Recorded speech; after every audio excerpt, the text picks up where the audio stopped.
3.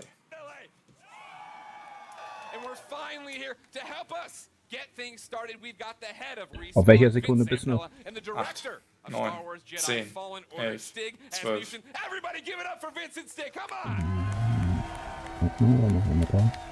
Sag mal, wann du in den 30ern bist, weil ich bin gerade auf 33 und dann drücke ich dann Play. Du bist auf 33? Ja.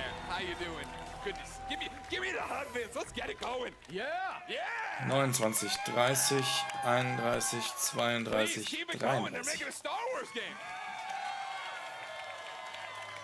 Guys, welcome to EA Play. Thank you.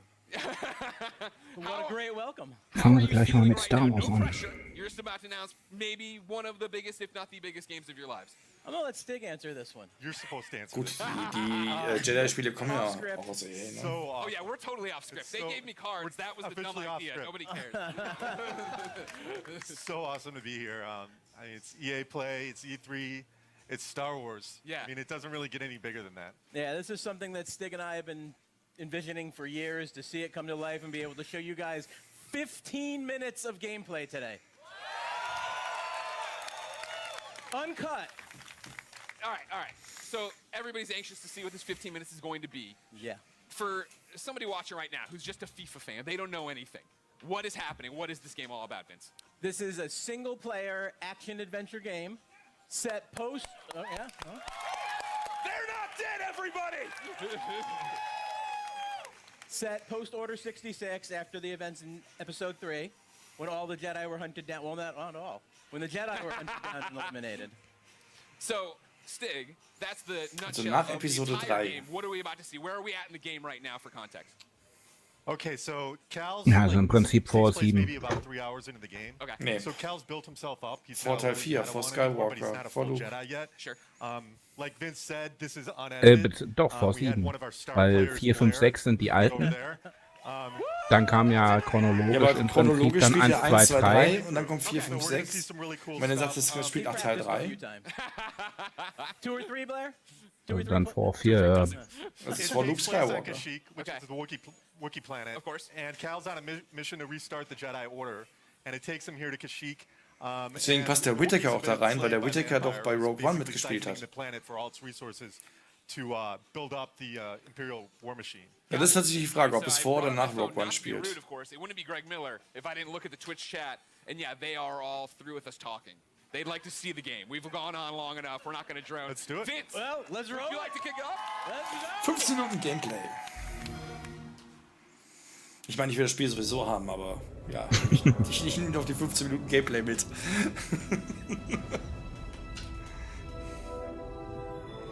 Dann lassen wir jetzt erstmal 5 Minuten den Vorspann reinlaufen.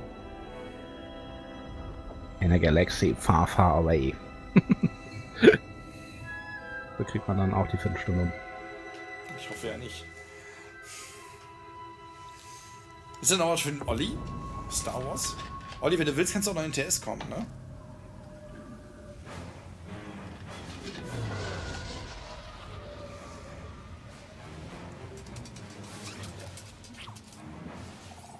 Aber von der Grafik hat sich auch schon einiges bei den Dingern getan. Ja. Wenn ich mir vorstellen, so das erste Star Wars Spiel, was ich hatte, war irgendwie TIE Fighter und sowas, ja, was noch irgendwie auf 6 Disketten war. Ja, grafisch ist schon ziemlich geil. Aber das musst du auch erstmal am Rechner spielen können. Das ist ja, für die Konsole ist nicht so das Problem. Tja, Moin Moin. Moin. möchtest du auch den Link nochmal haben? Da musst du aber zum richtigen Moment vorspulen. Ja, gib mal den Link. Imperial sap refinery lies dead ahead.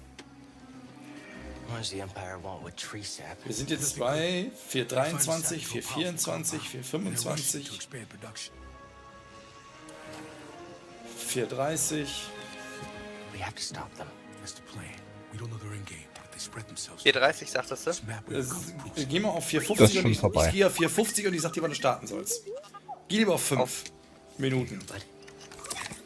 Moment. These refineries double as brutal prison camps. We use those cutters to create a distraction, while you take your lightsaber and free the Wookiees inside. Ja, ich bin bei 5 Minuten. Okay, 55, 56, 57, 58, 59, jetzt. Er hat noch keine Krücke, das muss vor Rogue One sein, okay. Da ist aber einer spitz, finde ich, der Assassin.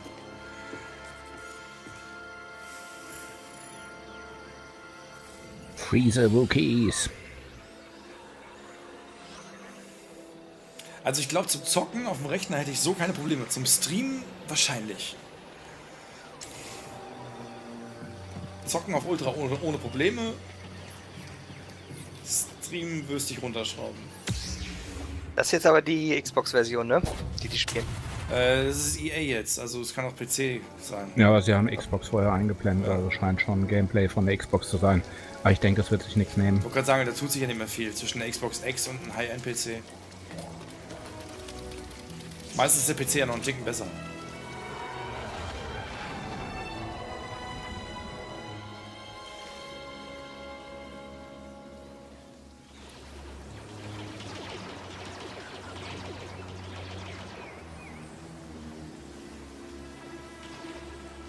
Aber wieder, was mich gestört hat, ist halt Sieht schon cool aus, besonders auch wie der Wind hier durch die Fahne geht und ich finde tatsächlich aber trotzdem ein bisschen trügerisch, dass die Zwischensequenzen nicht so hübsch sind. Weil gerade die Zwischensequenzen kannst du ja wunderbar rendern.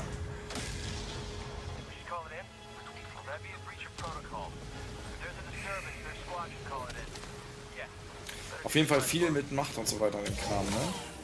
Also schon wieder Richtung Force Unleashed und so.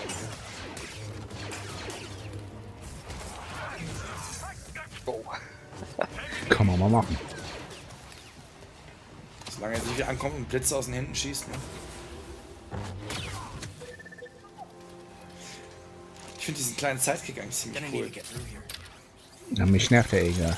So. Ich meine, diese Kugeldinger fand ich ja ganz cool jetzt mit diesen BB-8 und BB-9. Aber das Ding ist jetzt schon wieder so... Aber wenn der eventuell auch dein Leben anzeigt oder sowas ähnliches, durch Farbe oder so?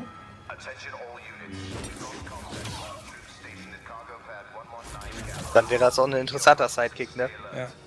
Ich meine, im Grunde, wenn du überlegst, zum Beispiel bei wie hieß das, Lost in Space oder was? Oder im Grunde die ganze Anzeige an der Rüstung von den Typen hattest.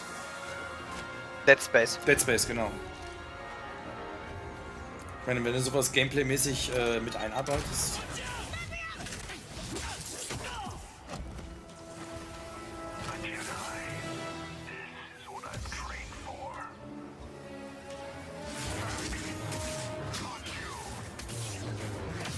Wenn sie jetzt noch so eine Art Kampfsystem machen wie bei Sekiro, wo du auch parieren musst und so weiter, das wäre natürlich als Jedi ziemlich cool.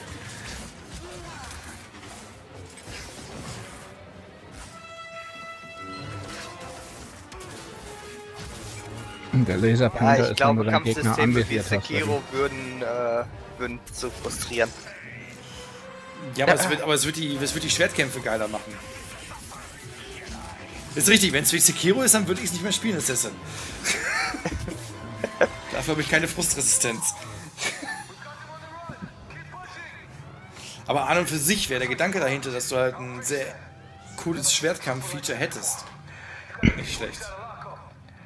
80 € ausgegeben, 5 Minuten gespielt. Ja. Aber ich hab's gespielt. Ja, und der Roboter gibt Healthpack, ne? Also auch zurückgegeben, Sekiro. Ich hab's gar nicht geholt. Ich habe nur gelesen Souls-like und hab's nicht angepackt. Ich kann mit Souls-like Spielen einfach nichts anfangen, die machen mich fertig. Ja.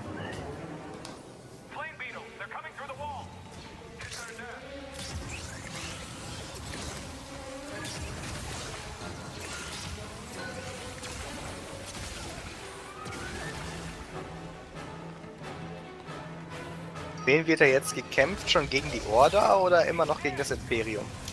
Ich habe keine Ahnung, es spielt nach Teil 3 und vor Teil 4. Also vor Luke Skywalker, nachdem Anakin zu Darth Vader wird. Ah, dazwischen, okay.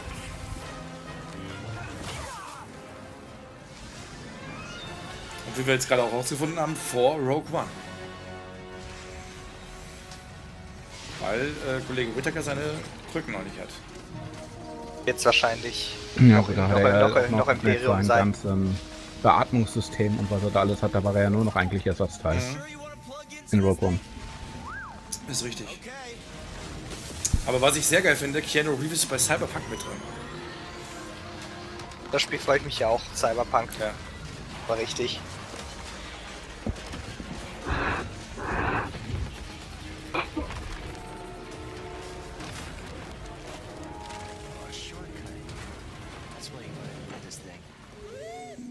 Ich schätze mal, spätestens morgen werde ich dann direkt das so cutten, dass ich dann direkt hochlade.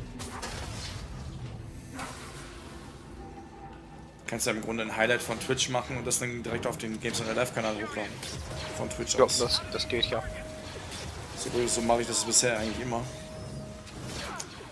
Nur noch ein Thumbnail dafür basteln und dann ist das Ding online und du hast relativ... Solche Monsterinsekten so richtig gesehen bei der Arena bei Teil 2. So 2 Insekten, aber Also siehst du, ich wäre jetzt nicht so doof. Ich würde da nicht runtergehen. Ich würde erstmal die Viecher gegen die Dings kämpfen lassen.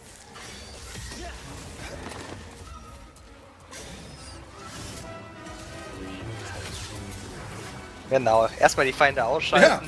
Soll sich Und schon das, erstmal was gegenseitig übrig vernichten. bleibt, darum kümmerst du dich dann. Ja.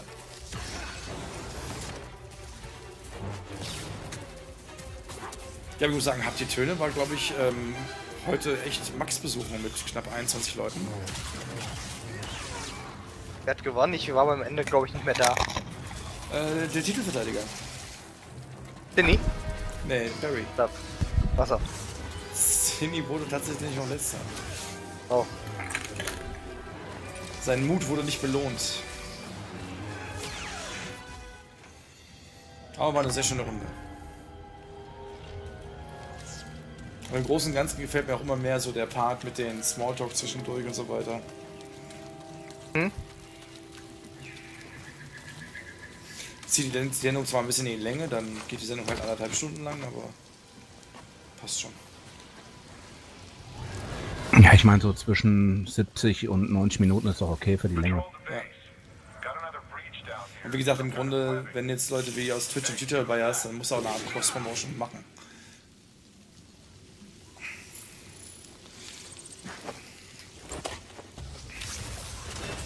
Ah, hallo. Nom nom nom nom nom. Starship Troopers lässt grüßen. Ja, ein bisschen. Wobei es ja eigentlich nur eine Spinne ist, ne? Also, Na, Meise. ich hätte sie eher als Spinne gesehen. Ja, das ist ja eine Spinne. Aber die von Starship Troopers waren Ameisen, glaube ich.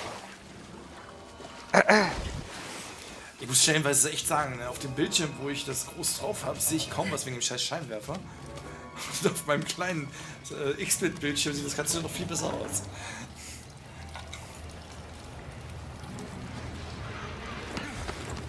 Ja, aber grafisch ist schon sehr nett. 1A. Ja.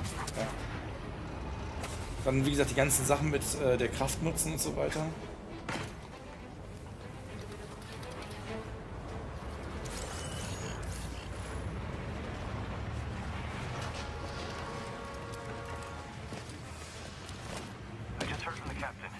Wie gesagt, ich fand damals Force Unleashed 1 fand ich auch super.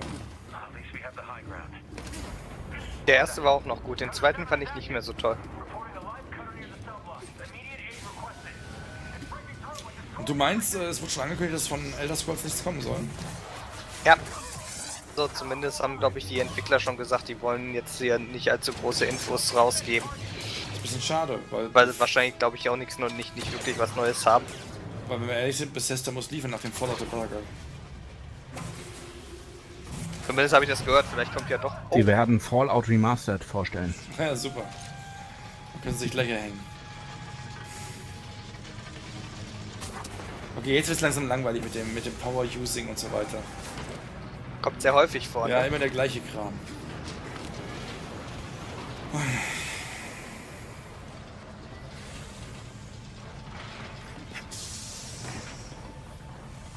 Jedi will be here any minute. And our reinforcements. In retreat. Good. Sir?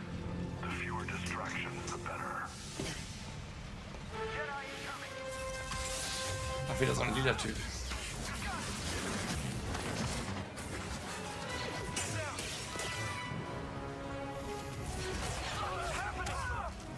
Das geht auch. Ich glaube, wenn der rot wird, ist es eine Art unparierbarer Angriff. Ne?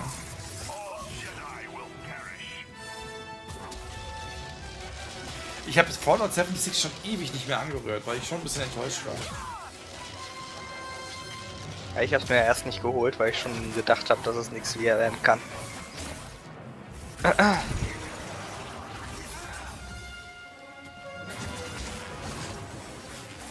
War auch krass, als er ihn versucht hat ranzuziehen. Hast du gesehen, dass er sich mit dem Stab so festhalten wollte?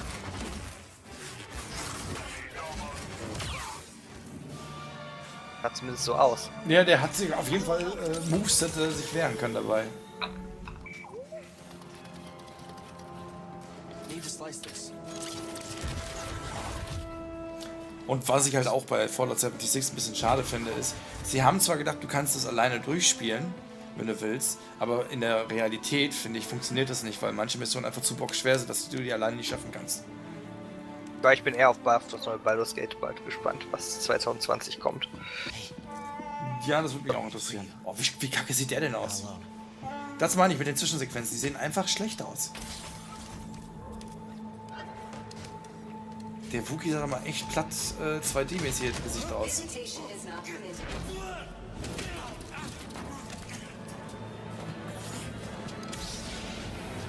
Wie gesagt, das soll ja jetzt Ende des Jahres rauskommen, im November. Und natürlich so, Planet Zoo. Ja, Planet Zoo freue mich auch drauf. Aber da braucht man sich auch keine Sorgen machen, weil Frontier Development das gut machen wird. Ja, die wollen ja, ich glaube, jedem Tier eine eigene KI geben, ne? Also Ja, Herdenverhalten und Verhalten. so weiter. Das wollen sie ein bisschen aus Jurassic World übernehmen. What do we think? What do we think, EA Play? Yes, that's what I wanted, the little boy. Guys, congratulations. That looks pretty awesome. Thank you. I have a million questions, and I know we're short on time as always. I want to point out, though, in the Twitch chat, Gwyn96 says, that's frickin' cool. But he didn't use frickin'. How does it feel to, I think, deliver, right? Like, you guys liked it, right? I think I was looking at the Twitch chat. There's a lot of people who liked it. Like, what does that feel like to finally show this game?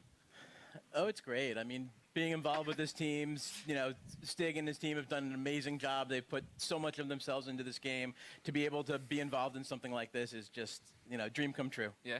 Agreed. Huge shout out to the team. Yeah. Everybody. Thanks, guys! Everybody who busted their butts on the demo, but also the whole game. The whole game is coming together right now. So it's an amazing feeling. I'm just so proud to be up here, and I hope that Star Wars fans understand that we're really doing Aber our haben best sie nicht auch to bei try to FIFA honor Neues the angekündigt brand. gehabt, meine I ich? mean, I think from go FIFA, no, ja. stop. Beim FIFA FIFA müsste noch einiges kommen. FIFA, wollen, FIFA Street eigenständig I wieder? think Ja, genau, that's die wollen pretty wieder evident Street from it. reinbringen, I glaube ich. liked when we introed you guys Reinbringen were oder als talking about the fact that eigenständiges this Spiel? skilled person Weiß is ich playing nicht. it, right? We all see it and we think it Was looks Aber gehört, werden dass wir sie ja das gleich What are we sehen. missing by not having our hands on the controllers? Like, what do lightsabers feel like? Was haben sie gestern gesagt? Keinen Fußball wollen sie einführen. Because it looks like Ja, we got way too wie damals, attached to it, 98. right? Like that's the impact I think I want from it. Absolutely, yeah. I mean, it's really satisfying. I mean, Oder the game eventuell itself, halt it's like Futsal, it's ne? thoughtful combat, as Stig Ja likes to gut, call das it. hast du ja im What you Prinzip saw bei was a Street gehabt. Ja. really good player, Yeah. right? So Vielleicht you meinen sie ja are das, very vielleicht good. meinen sie ja das damit Hallenfußball.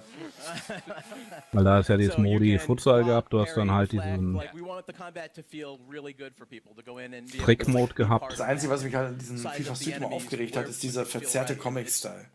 It feels really good. Yeah, it's also it's about the enemy arrangements as well, like what enemies we're putting you up against, how you go in and use your tools Yeah. to take them down. But it's not just lightsabers; it's the Force as well. Sure. Well, that's part of Yeah. this. You were talking to me last night about it, right? This thoughtful Und combat. so ein And the Peak idea von that when I dem watched the demo initially, Street my hatten thought sie ja was, auch in The Journey these are reingemacht paid am Ende, animations, right? I'm doing Ja, a stimmt. force grab wo and sie stabbing dann the 3 guy, gegen and that's 3 all auf den awesome. Am Sportplatz Anfang gespielt in haben. Brasilien. That's not that No, way. it's all freeform. Ja, und am Ende halt. Und am Ende ja noch Schluss mit Sequenz, wo sie gegen die PR in Miami da spielen oder wo das ist. Ich weiß gar nicht, ist Journey eigentlich durch oder kommt in 2020 jetzt noch ein weiterer Part? Ich meine, ich hätte gelesen, dass das Journey abgeschlossen wäre. It is. You talk about the skill points. Are those going into the force abilities? Es war erst für 3 angelegt, aber es kann sein, weil es halt recht erfolgreich ist. Ja, ich muss sagen, ich finde Journey super von der Story her. Weil du kannst ja das Journey, die 3 Teile, dir als eigenständiges Spiel in Anführungszeichen kaufen. Was ich auf jeden Fall interessant finde, das haben sie stellenweise angekündigt, dass sie eventuell den FIFA Offline-Modus und Ultimate Team trennen wollen. Was wenn es nach mir geht, mir durchaus recht ist, weil ich Ultimate eh nicht mag. That's one of my favorite. I think the first time I saw that, I freaked out a little. You actually Yeah. said it better be in the demo. Well, you did it. You delivered. Aber bei Ultimate hast du halt wirklich das Problem, dass wenn du Geld investierst und gute Spieler kaufen kannst, Du schmeißt die ja ohne Ende Geld in den Rachen, wenn du mit den Kartenkauf machst. Ja. Yeah, and this is just a small portion of the game, by the way. So there's a lot more. Ich überlege gerade, wenn ich doch Premier Access Origin bin, dann dürfte ich doch bestimmt Fallen Order gratis spielen, oder? Meinst Origin? Access? Premier Origin Access, ja.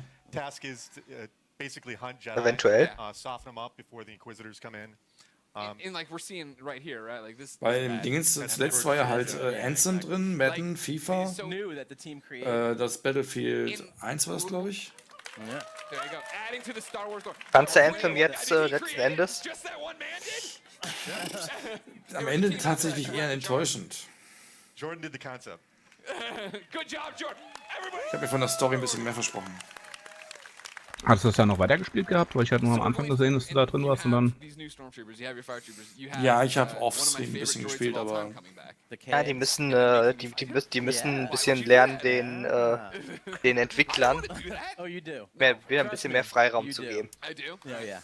Well then. Deswegen, ich bin auch Klar gespannt, kostet das letzten Endes mehr, aber dafür werden die Spiele auch super. ich bin ja auch gespannt auf das neue Dragon It's right Age. there. No BD1. Ja, ich auch, aber da wird glaube ich auch keine Info kommen, soweit ich gelesen habe. Thank you, BD1. Dann frage ich, wer es Bethesda überhaupt zeigen will. I immediately want him as a backpack, so just a heads up. Dragon Age ist doch nicht Bethesda. Ah, stimmt, das ist BioWare, ne? Ja, What does he EA. do in the game, right? Excuse Also me, das Vieh heißt BB1. You can keep it down over Okay. there. What are the traits? What are we using as? Is he just flair? Am I using him for different Well, things? like story-wise, he's Cal's companion. He's Yeah. an explorer droid, which is perfect because Cal's on this mission Sure. for survival that's taken him to all these savage planets. BD sounds for Buddy Droid 1, which is That's Respawn. That's Yeah, I Respawn. mean, I don't think I didn't notice the wall running either. I'm like, well, yeah, Respawn made this game. Yeah, Hat okay. jetzt Disney mit diesem Game auch was zu tun? but the name Nee, Disney hat mit den Games an sich nichts zu tun. Die Games sind quasi in der EA-Hand. Ah, okay, gut. Aber Disney hat im Grunde die Lizenz für die Spiele an die weitergegeben. Aber Disney spricht da nicht rein. Das Einzige, was die halt absprechen müssen, ist halt ein bisschen die Lore muss ja einigermaßen eingehalten werden. Ja gut, klar. Das muss mit Absprache herrschen, klar. Is it a button I'm hitting? It's player input. Okay. Whenever Like they cool want, down on it? whenever they want, BD will eject a stim pack. Okay. There's a limited amount that you Okay. can find. Jo, over Sessin, the course of the gute game. Nacht. And you're actually in Morgen there ist der Artikel dann fertig für Microsoft. We've seen the gameplay. Er hat ja fleißig Without mitgeschrieben. spoiling stuff for me, what's going on in the story? Like obviously, Cal. Yeah, I thought he was Morgen gonna be way bis um weaker as a 2:30 Uhr Jedi. muss der stehen Yeah, und just hochgeladen tell me sein. Hey, Stig, how's it go? What's the ending? Wie gesagt, ich befürchte ja, dass der Metzel den Nintendo-Stream nicht live machen Watto wird. in this game. I can't say. But that's not a no. Aber er hat doch hat er keinen Kanal? Retweeting them all after Kein the panel. Twitch-Kanal? Doch. Doch, aber selbst wenn er es live gucken sollte, dann soll er es auch live über Games on Live TV machen. The story's a really big Ja, deal eigentlich here schon, to ne? us. We've created this Wäre with sinnvoll. Lucasfilm. we gotta keep a really. Jeb hat heute auch den Vorschlag gemacht, normalerweise, wenn Games on Air Live TV streamt, darf eigentlich keiner von uns I mean, streamen. yeah, the story's good. Was Ja, heißt es- Vorschlag? Das war eine Frage. Ja, aber an und für sich ist es schon richtig. Wenn man Das so wäre sieht. aber doof. Ja, so oft streamen wir ja bei Games on Air Live TV ja nicht. This is a real Cal's a real character. Yeah. Wenn du es in dem Sinne so siehst. Was man natürlich machen könnte, wäre, dass einer von uns immer mal auf dem Kanal streamt, damit da Okay, that's great. Vince, how's that? Content feel? halt No ist. It feels great. Ja, aber auf der anderen I mean, we Seite have. You act like it's so hast du auch deinen Privatkanal There und already. Eben. Yeah, it's not so loud at all. It's Ist amazing. schwierig. Like I said, I'm just like shocked to be up here. I'm like, ich meine, Dave und ich haben ja letztens den Bus-Simulator Multiplayer gemacht. Da hat Dave ja auf Games on Air Live TV gestreamt, ich habe meinen gemacht. Aber auch nur weil ich eine größere Reichweite als der Games on Air Live It's TV a Star Kanal Wars hat. game, and Star Wars games in the past have allowed us to go light or dark. Is that a choice here? No, Okay, well. Why not? because. Ihr habt das gemacht. Ich habe irgendwie gesehen, dass einer von euch der Schaffner, glaube ich, war, ne? Ja, richtig, du kannst Koop spielen. Du Du kannst mit 4 Spielern insgesamt im Multiplayer spielen. Entweder fährt jeder seinen Bus oder du fährst mit einem Kollegen im Bus zusammen. Was ist, wenn einer sein Ticket nicht dabei hat? Dann wird der Schwarzfahrer, kriegst du 120 Euro. Oh, okay. Kannst ihn rauswerfen oder was? Der wird nicht rausgeworfen, er zahlt einfach das Geld. Ja, der kauft dann sein Ticket für 120 Euro für die Fahrt. Ist ja im Realen auch so, wenn du schwarz fährst und du zahlst, dann kannst du halt weiterfahren, hast aber die Strafe gezahlt. Kriegst dann Beleg dafür. Yeah, it's fantastic. Ja, und kriegst dann ein Ticket bis zu deiner Station ausgestellt. The reaction is fantastic. Amazing moment. The team, badass. Thank you guys. Aber 120 Euro ist schon nicht schlecht, wenn du schwarz fährst. Du kriegst aber auch Abzüge, wenn du Schwarzfahrer nicht entdeckst. There's so much more that you haven't seen yet. I can't wait to Wie findest du den Cooking Simulator, Olli? Believe it or not, there's so much more. There is more at the Cool. Microsoft Conference Also ich finde ihn nicht tomorrow. schlecht. That's right. Vince, Steak, Ich habe thank sogar you schon so eine much for Frage coming out. gestellt November im 15th. Forum da drin, Can't come soon ob enough. man eigene For those of you Rezepte who reinbauen kann. EA play, Da hat der Entwickler mir auch eine Antwort schon gegeben. Werden jetzt noch ein paar mehr Rezepte reinbringen, dann werden sie das Spiel ja noch fixen und so weiter. Ja gut. Aber Next hundertprozentig Apex versprechen kann er da nichts. Yeah. Aber Spiel ist super. Ja, ich find's auch gut. Außer, dass Ah, ich der in der ersten Cooking Runde... Simulator ist auch nicht aus Deutschland, oder? Es gibt auf jeden Fall deutsche Gerichte da drin. Geht echt um deutsche Ich Gerichte, weiß nicht, aber ich weiß nicht genau, wo der herkommt. Kann ich dir jetzt nicht sagen. weil du kriegst ja irgendwie Trinkgelder von 25% und sowas und die kriegst du ja in Deutschland nicht. Ja, mein Gott, irgendwie muss er generell Geld generieren in dem Spiel, ne? Ja, ich muss sagen, Apex Legends bin ich gespannt, ob da irgendwas Interessantes kommt. Was haben wir denn noch alles? Battlefield 5, FIFA 20, Madden, das neue. Und wieder Sims 4. Warum denn nochmal Sims 4? Kommt da wieder ein neuer DLC? Ja, kommt irgendwas mit Inseln. Mit Inseln, Meerjungfrauen, Hotels. Da ist der Olli ja wieder stundenlang beschäftigt. Also FIFA und Madden ist interessant, Battlefield, naja. Da bin ich wieder stundenlang beschäftigt bei Sims, genau. Also für mich ist Apex interessant. FIFA? Ja, ich hab's ja auch mal runtergeladen gehabt, aber ich hab's noch nicht gespielt. Ja, doch kurz, ne? Nee. Gar nicht? Nicht mal ein Match? Nein. Oder war das Overwatch? Overwatch war es, ne? Overwatch war das. Das war auch eine grandiose Zeit für dich. Hat absolut Spaß gemacht. War nix für dich, Jeb? Ja, wir haben ja erst so das ist mir zu gespielt hektisch. und dann haben wir ja gegeneinander gespielt, 3 gegen 3. Gotti war da, Frauchen, Karacho, Jeb, ich und wer war noch dabei? Irgendeiner war noch dabei, irgendein Sechster.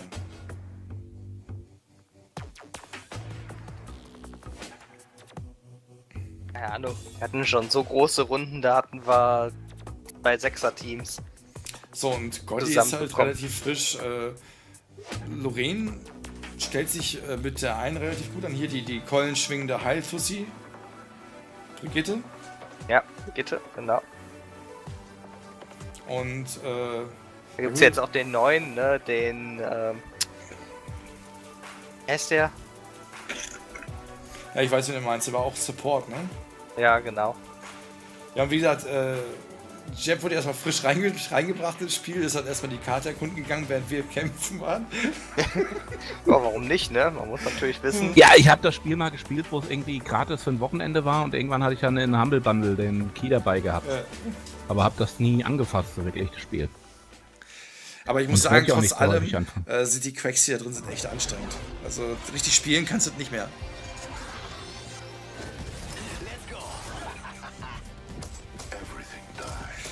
Also Apex Legends, muss ich sagen, finde ich gut. Ist halt schön schnell. Das ist wiederum mir zu hektisch, hektischer als Overwatch, das Ding. Was ist los, Mystera? Elliot zu Ende? So excited to talk about Apex Legends here at EA Play. I'm professional esports commentator Alex Goldenboy Mendez. Now, everyone at Respawn has been working diligently at making Apex Legends the best Battle Royale game out there. We've got some big updates. That's right. I like that. Like that, baby. Bring that energy. We got some exciting details. Jetzt sind jetzt hier mal bei Twitter bei uns bedankt. Including a brand new weapon, a new mode. In improvise, you hear me? I'm improvising. An improved battle pass, a reveal of the 10th legend coming to the arena. Die 10. Legende kommt. Ja, mal schauen, wer das ist. Das Ubisoft-Dings ist aber auf Twitch, oder? Ja, Die haben alle einen... Die haben alle, Twitch überträgt alle E3-Pressekonferenzen. Wäre das nicht was für die Gamescom für dich hier? Ich mach kein Cosplay, dafür habe ich genug anderen Scheiß zu tun. Ich hab nur einen Hut.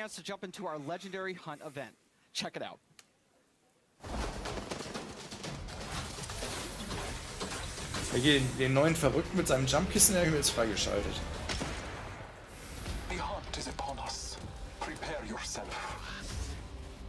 Ich habe aber bisher nur ein einziges Mal gewonnen. Aber da habe ich auch den Sieg herbeigeführt. Complete challenges for exclusive cosmetics. I could do this all day. Earn XP and Battle Pass boosts. And find all new exclusive skins in the in-game store. Only the strong will winner and slaughter.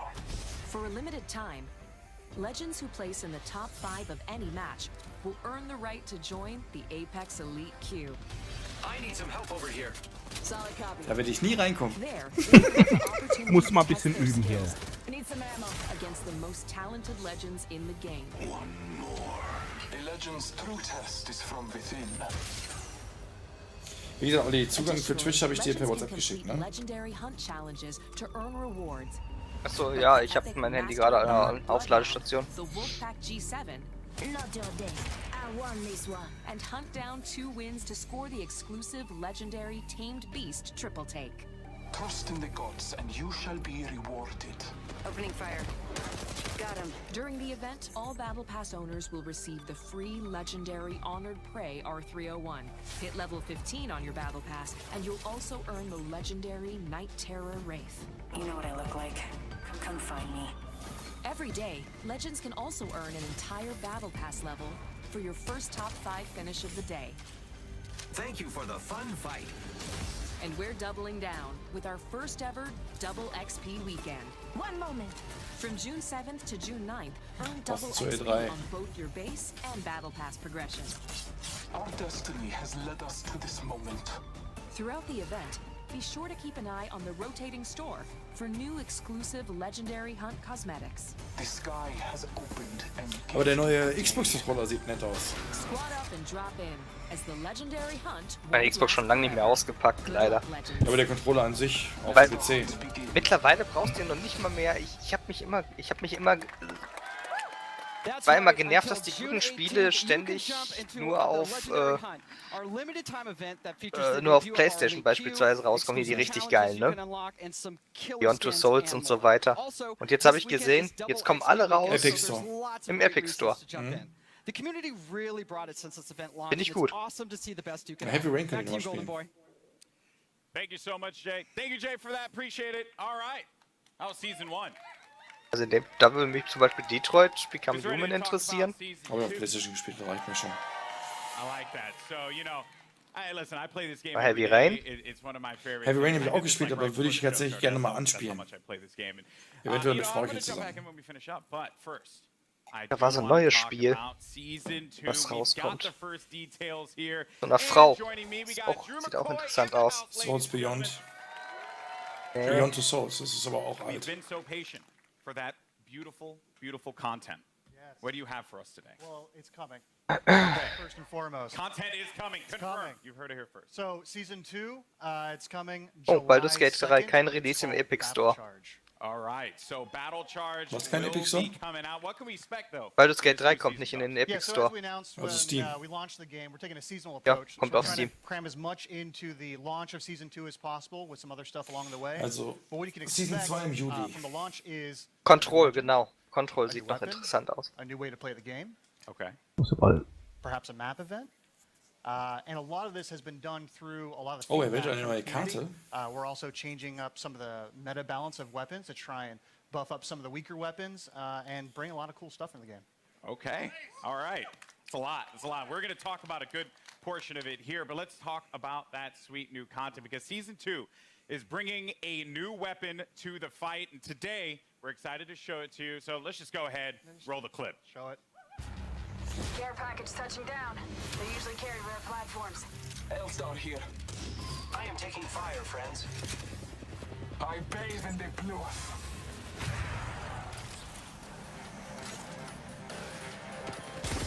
Your ignorance meets your end. Need help. Good job, me. A new season. Strong work. Elstar. Hostile over there. Frag out.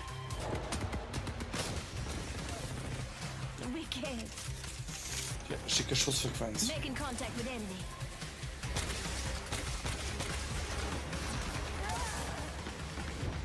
Accept it. I'm here. You're not.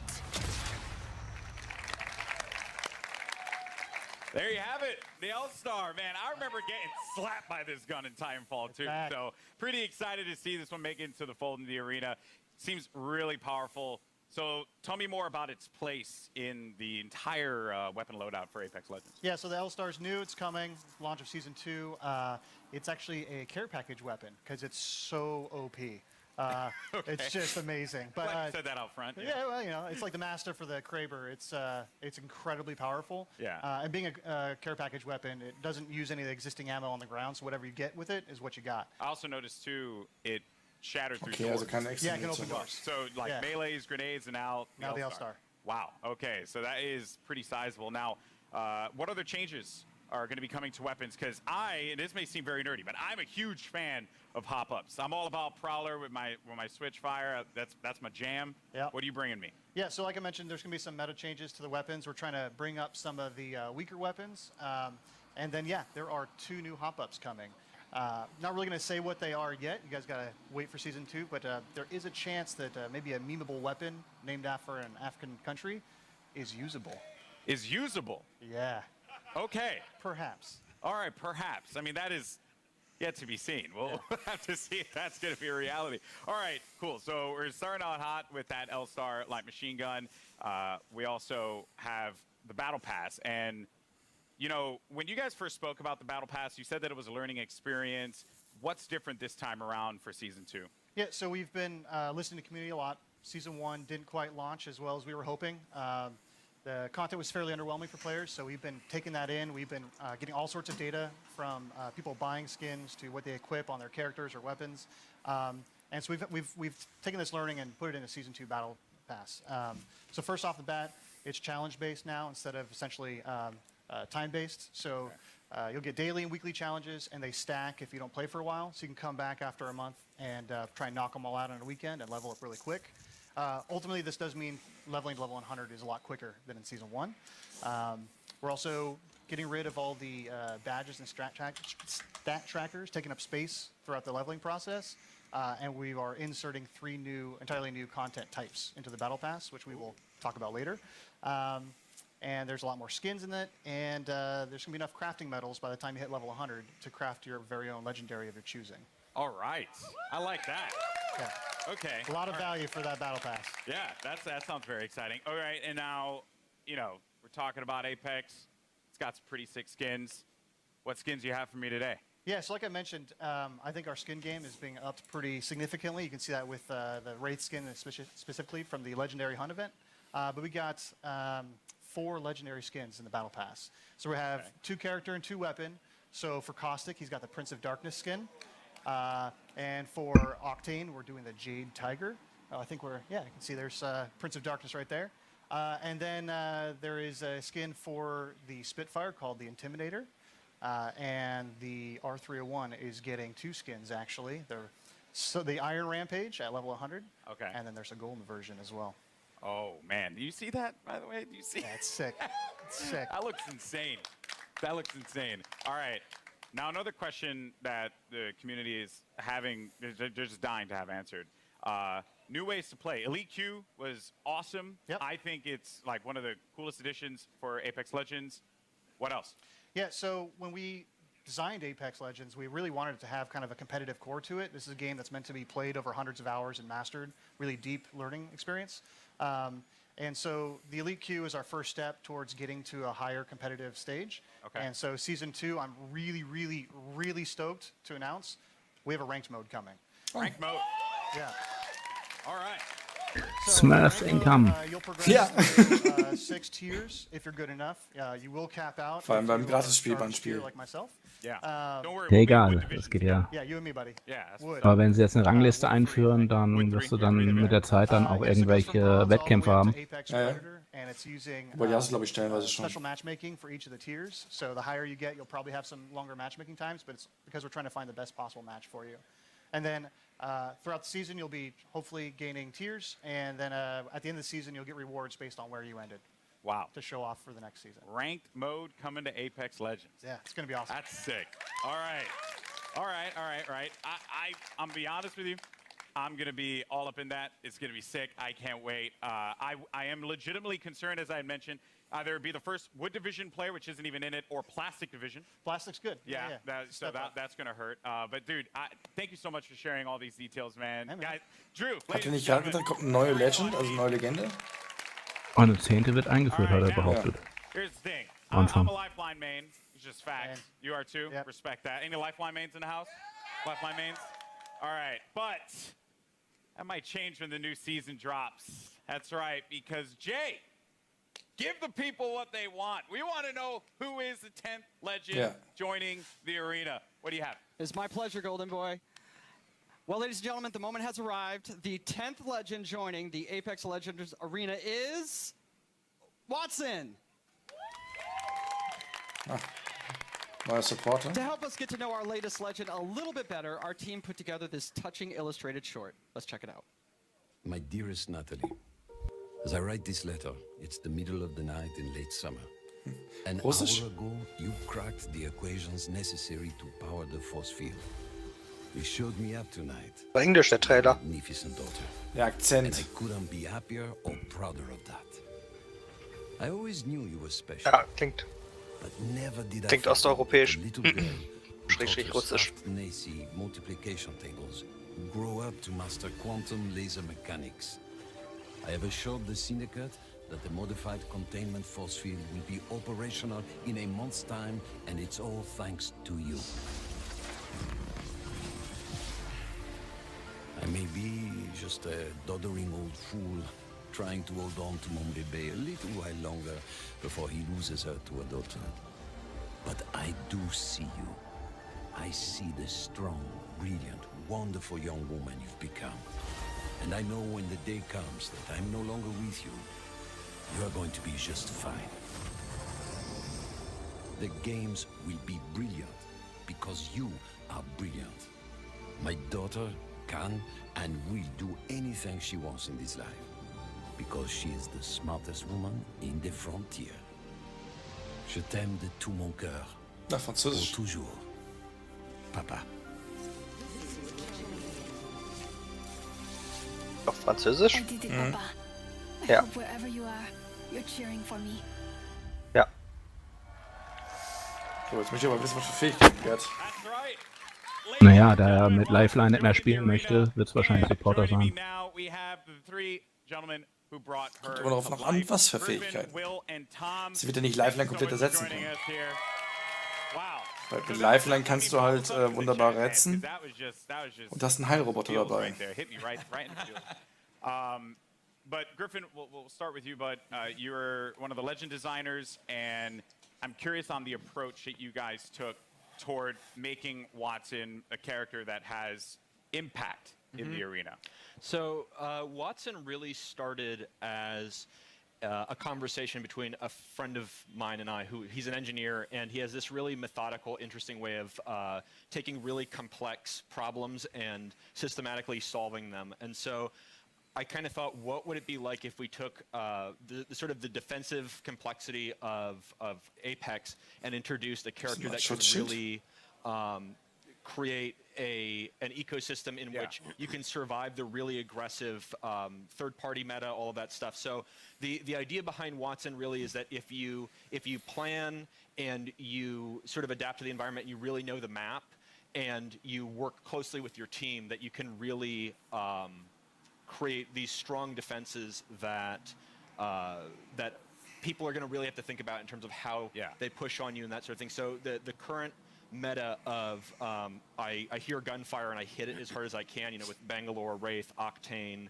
all of those, we're trying to sort of bump that meta a little bit and make it so that this more stanced RTS kind of play style has breathing. You're trying to provide like options for the players. Yes. Right? Because if you want to be able to play that hyper aggressive approach, whether you're running like a composition that contains like a typical one, which would be like a Pathfinder, Wraith, and a Lifeline for that support, you can play into a composition like this, and they kind of counter one another. So that's going to be really fun. And we're going to dive into the abilities and everything that she does, because let me tell you, it's insane.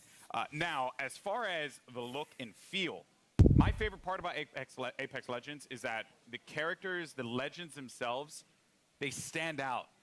When you're looking from far away, you see the silhouette and you know exactly who it is that you're about to engage with. What were some of the complexities in bringing a character like Watson to life? So it's a collaborative effort. You know, shout out Heath and Sam, animation department. Everybody kind of works together.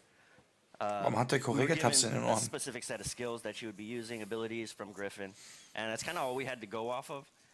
So we had to. Eventuell neue Mode.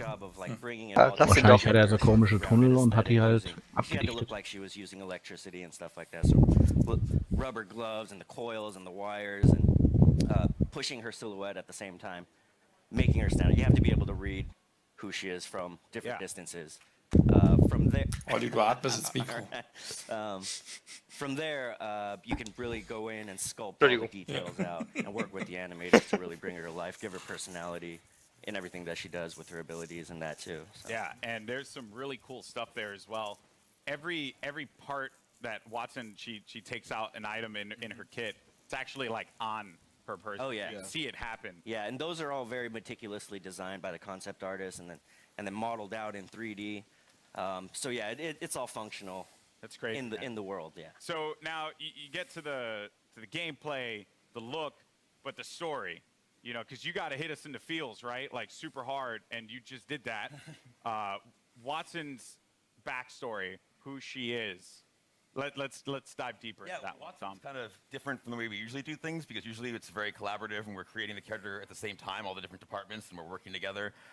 Watson was different. She was already designed and drawn when I got her. And one of the great things about working at Respawn is they encourage us to create characters that are non-traditional and that are characters you haven't seen in video games before, and to kind of branch out and see what else, you know, what other kinds of people can we represent out there. And so Watson is a very different character than I've ever seen in a video game, at least. And everything is based off of what these guys created. I mean, it's all, every single part of her backstory is connected somehow to either her abilities or her look.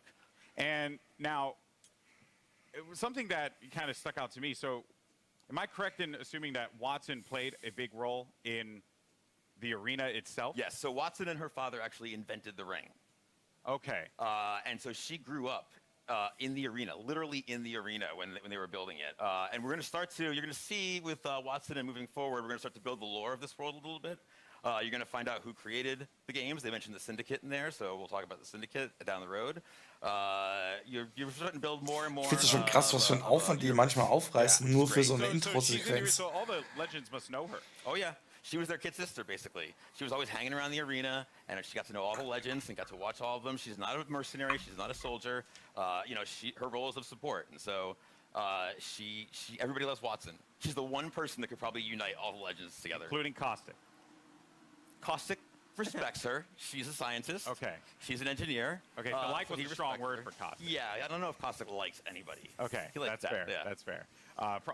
Yeah, that's super cool. I mean, blown away by this character so far. Now, I mentioned before we're going to talk about the abilities, because when you revealed these to me, I was floored, jaw-dropping. And a lot of people online were kind of like guessing as to like what it would be, and I'm very happy to see that a lot of them, some had the right idea, but for the most part, what she's capable of doing is ridiculous. So let's just talk about the active. First thing, defenses. Yes. So the Watson has more interrelated abilities than probably any other current character we have. You really need to understand how they all interact. The fences, you can place 12 nodes, and you can use these in any permutation you want. Part of why we sort of went with her being such a brilliant electrical engineer is because we really wanted to reinforce both mechanically and thematically how creative the player can be with these.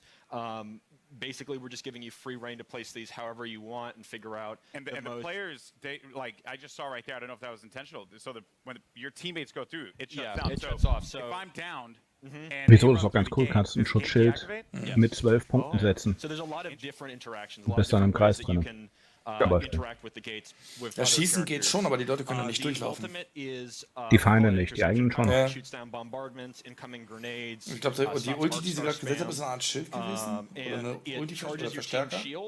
And also, if Watson's cooldown is slower when she's away from the pylon, but when you're near the pylon, it supercharges your tactical, so you get fences faster. So if you drop it down, it's a permanent structure until it's destroyed, and that allows you to build these large fortresses very rapidly. And you can use that for defending, for flank control on offensive squads, for going up on a tower and fencing it off with Pathfinder. And then the passive is that ultimate accelerants give you your ultimate, 100% ultimate charge. And so if you save up ultimate accelerants over the course of the match, that allows you to place more pylons. Wenn du dich in der Schifffahrt you don't have to play conservatively as Watson as long as you save up ultimate charges. You can keep moving with a highly mobile squad. You can play offense, defense, support, however you feel like the fences and the pylon are most effective to whatever comp you're playing. So what you're telling me here is that Lifeline mains do not need to continuously hold ultimate accelerants anymore. We felt like we needed to rejoice. That's right. We did it, people. Finally, because everyone's like really mean to me if I don't like use the ult accelerant. It's not fair. Oh wow. So that is ridiculous. There's also when they cross the fences, you get pinged as well. Oh yeah. So if any enemies cross through the fences, it pings your entire squad. So there's a situational awareness element to them as well. Wow. So if you know, so this is why she grew up in the arena. If you know where all the choke points, the entrances, the exits are, you can set up fences there, and you'll know exactly when an enemy crosses. I'm even thinking about composition. Achso, das heißt, die Gegner können durch, kriegst aber eine Meldung, wenn jemand durchgeht. For any Gibraltar mains out there, maybe find a little. No one cheered for that. Feels bad, man. Maybe there's a little synergy there that can be created. There's a lot that can be done with these fences and being able to block off certain chokes. Yeah, I think it's really the big sort of the ceiling is how creative people can get with it, and I'm really excited to see what people do with it. And from an art perspective here, they're very distinct. They stand out. What were some of the challenges in making sure that these fences really, when a player saw them, they knew exactly what it was, not to kind of catch them off guard, so to speak, to make it really, really stand out in the arena? Yeah, again, silhouette's everything. You got to make it stand out, and it has to look like it lives in the world, that it's something that she can use, and that lives on her body as well. She's able to pull it out, and she's able to bring it out and, create a fortress, basically, and it has to read. So we had concept artists working on every little detail, and the modelers as well, and we had to test it out. We tested it out, we play it in-game, or in-house, and make sure it reads well. And these guys do a tremendous job of it too. I'm like, I need a post with electricity. Yeah, Apex is gleich durch noch 2 and Minuten. they create really cool stuff with just that kind of vague, hand-wavy designer everything description. Dann about geht's it mit is Battlefield really weiter. thought out. Weil ich sagen muss, auf legend Battlefield is gonna könnte ich be incredible. eventuell I can't verzichten. wait to play Watson. You guys excited, Watson? Na gut, aber dann haben wir ja trotzdem eine halbe Stunde Luft irgendwie dazwischen. Again, very much looking Ich forward gucke gerade, now. wie lange der Today, Kram bei we covered a Battlefield bunch here. geht. We've seen a new weapon. We've gotten a new mode, the latest legend, and the new Battle Pass for Season 2. Und im So, Zweifel wird let's halt am Ende recap was all von the den Sims amazing gecuttet. Apex Legends action that we've seen here today. Surprise. Battlefield würde bis 1 Stunde 23 gehen. Also auch eine halbe Stunde knapp. Na, ich denke, die haben für jedes Spiel irgendwie so eine halbe Stunde Zeitfenster eingeplant gehabt. Ich glaube bei 3 Stunden. Nur 6 Spiele. Ja. Star Wars, dann Apex, dann Battlefield, Madden, FIFA, Madden und Sims.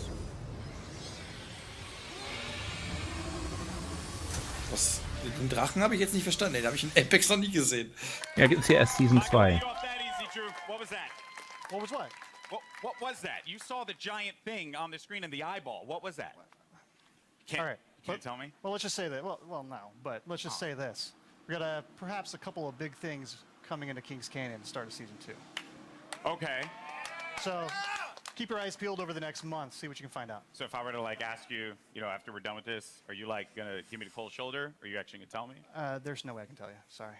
Yo, man, I'm just Sorry. holding L's all Not a day out chance. here, man. This is not fair. Well, Drew, thank you so much, man. Guys, Apex Legends Season 2. Let's go.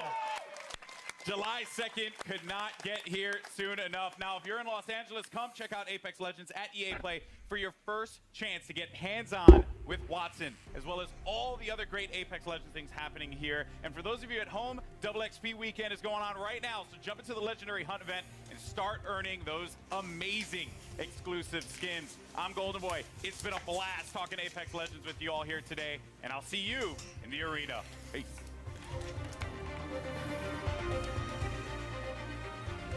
Na, wie viele Minuten habe ich jetzt Zeit, um mir Snack zu holen? 3 Minuten, krieg ich hin. Battlefield 5? Wahrscheinlich eine Map, ne? Gibt's doch schon. Oder? Na gut, Sims 4 gibt's auch schon. Also wird's irgendein Add-on sein oder irgendwas, was halt dazu kommt. Eventuell irgendeine Änderung im Online-Modus.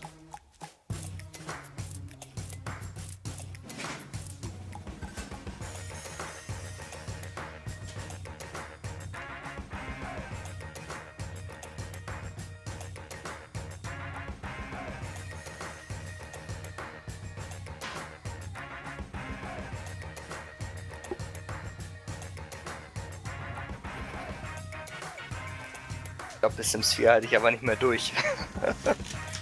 Na gut, das ist ja auf YouTube, also von daher. Ach ja.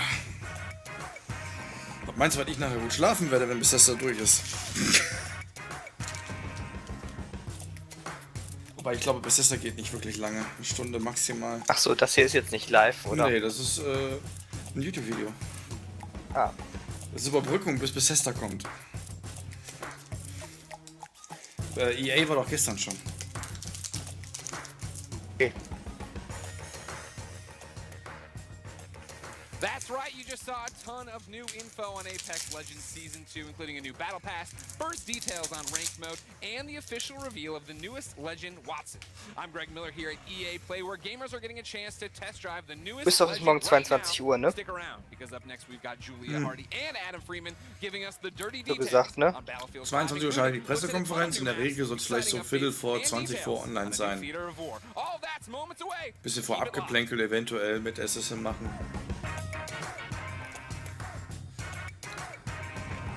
Also am 21:30 Uhr am besten schon einfinden. Ja.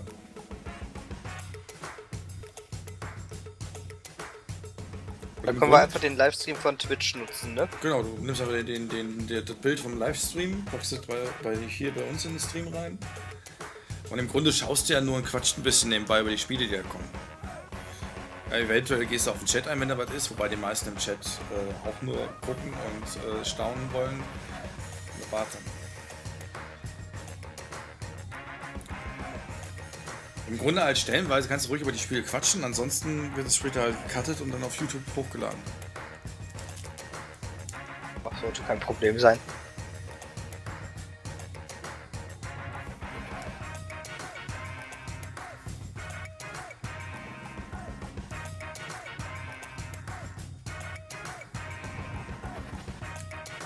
Gut, Battlefield 5 kannst du eventuell neue Karten für den Multiplayer, eventuell neuer Spielmodus. Du kommst dann morgen nach irgendwann, oder? Eventuell komme ich nach, ja.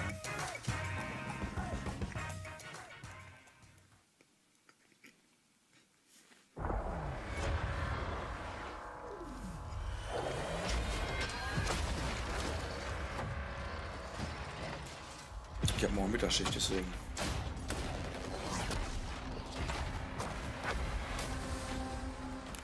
Hey guys!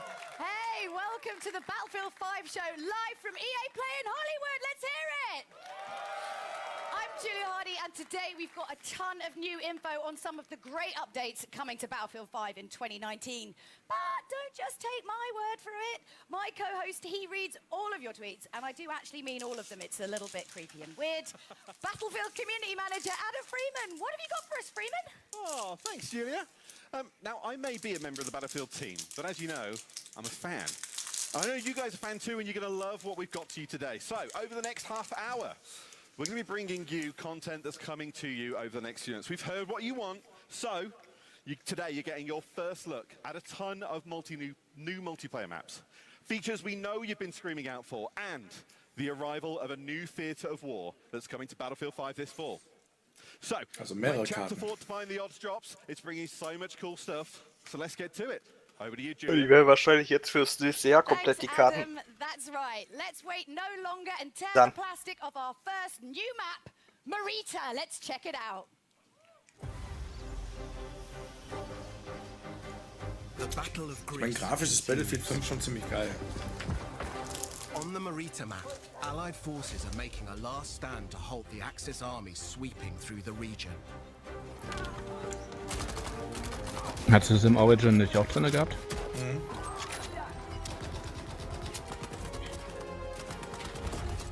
Ich bin ja scheiße daran. Da bist du der Einzige. Ja auch. Das ist keine Chance gegen die ganzen Cracks. Aber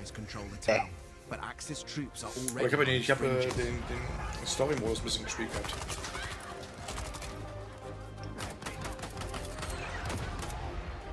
The road down into the village is crucial, and you must fight to hold here or risk losing control of the region.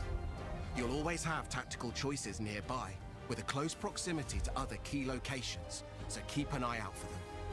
Marita is an infantry-focused map, where all 4 soldier classes will be able to shine. Tanks and aircraft will stand aside for intense infantry gunfights and sneaky flanks in the cobbled streets. Hills and multi-story homes means unique vertical gameplay. Stay alert in this steep environment as the Battle of Greece rages on.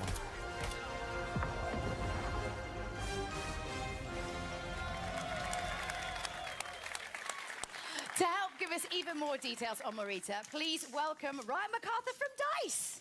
Yeah. So thanks for coming out, Ryan. So obviously Marita looks amazing.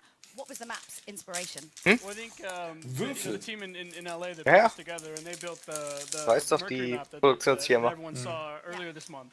And so they really wanted to continue that story of the Battle of Greece, which is a bit of an unknown story, new to me as well, as you learn about this stuff.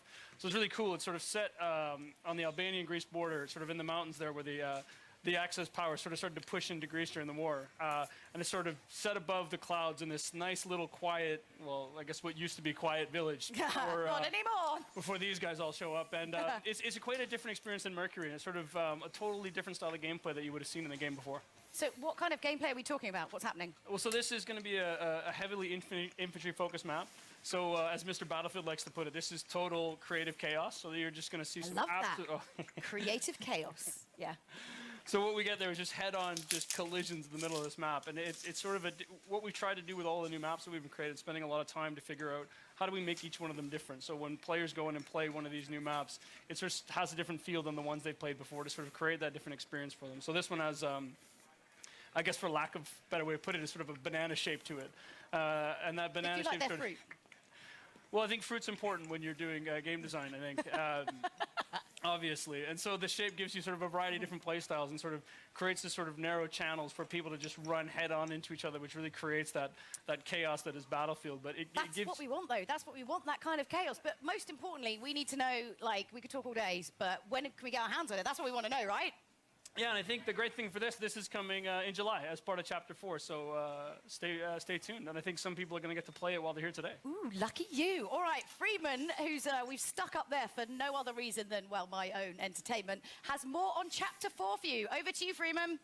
I'm up here PTFOing. I don't know what you're giving out to me, Julia. Listen, we have more maps. So let's deliver a brand new one to you. This is Al Sundan. It's coming in Chapter 4.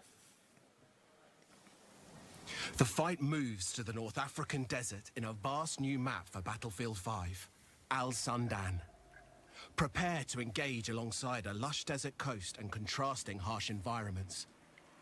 Axis forces have militarized the area with camps, a radar tower and an airbase. You must fight over possession of these critical points. Karte habe ich doch gespielt im Singleplayer. In Al Sundan, we've taken the Vista Die ist doch gar nicht neu. single-player war story Under No Flag and double down on air and land vehicle combat. With this, the location has been optimized for all-out multiplayer action. On this open map, it's up to you to shape the fight.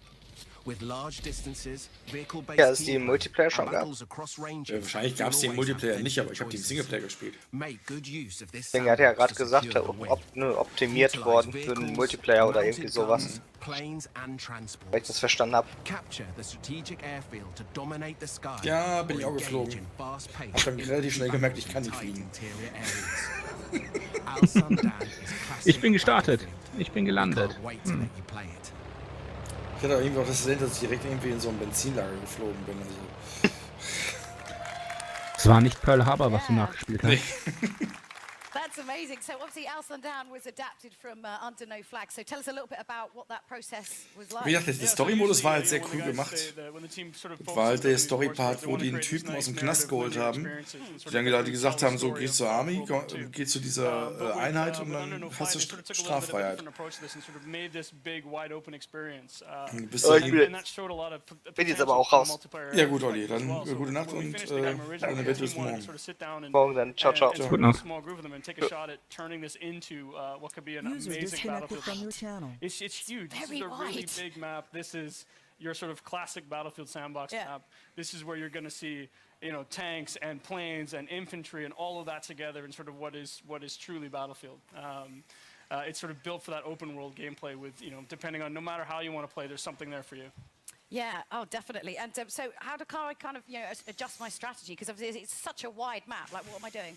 Well, I think if you look at it, there's room for all different playstyles. So there's 6 flags on this when you're playing Conquest, and you can see here, even if you can see from the videos here, you've got, you know, when you go into the village, it's all about infantry play and speed and flanking through the things, and the bridge in the middle, it's all about, you know, sort of controlling that with infantry gameplay. And I think Mr. Battlefield the other day decided to just sit there with his tank and destroy me. But it's just something that he likes to do. He's kind of mean, but he's not mean. He's super nice. But no, but most importantly, I mean, again, we could go on and on and on. We're tight for time because there's so much to get through. We've got so many announcements. When can we get our hands on Al Sundan? But so this is the first map that we're going to come in with Chapter 4. So June 27th, this is going to be available day 1, Chapter 4 for everybody. Nice, nice. Now we've got a couple more surprises to come, but before we get into Die ganzen Goodiebags, die sie geschenkt bekommen haben von EA. Towards the end of Chapter 4. Bestechung. Get up close and personal. With Chapter 4 defying the odds, new and intense close-quarter maps are coming to Battlefield 5. By popular demand, we're bringing more maps to players craving tighter types of multiplayer, specially tailored for intimate infantry combat. The new battlefields will challenge your squad in unique ways. Teamwork, skill and adaptation are your keys to victory. Da triffst du auch mal etwas. Einfach draufhalten, dann werde ich schon treffen. Wenn es so eine Granate ist. Production facility in Lofoten Islands and unseat the Axis occupation in Provence. Prepare to assemble your team and rise above your enemies, and prepare to learn more about these new battlefields later in the year.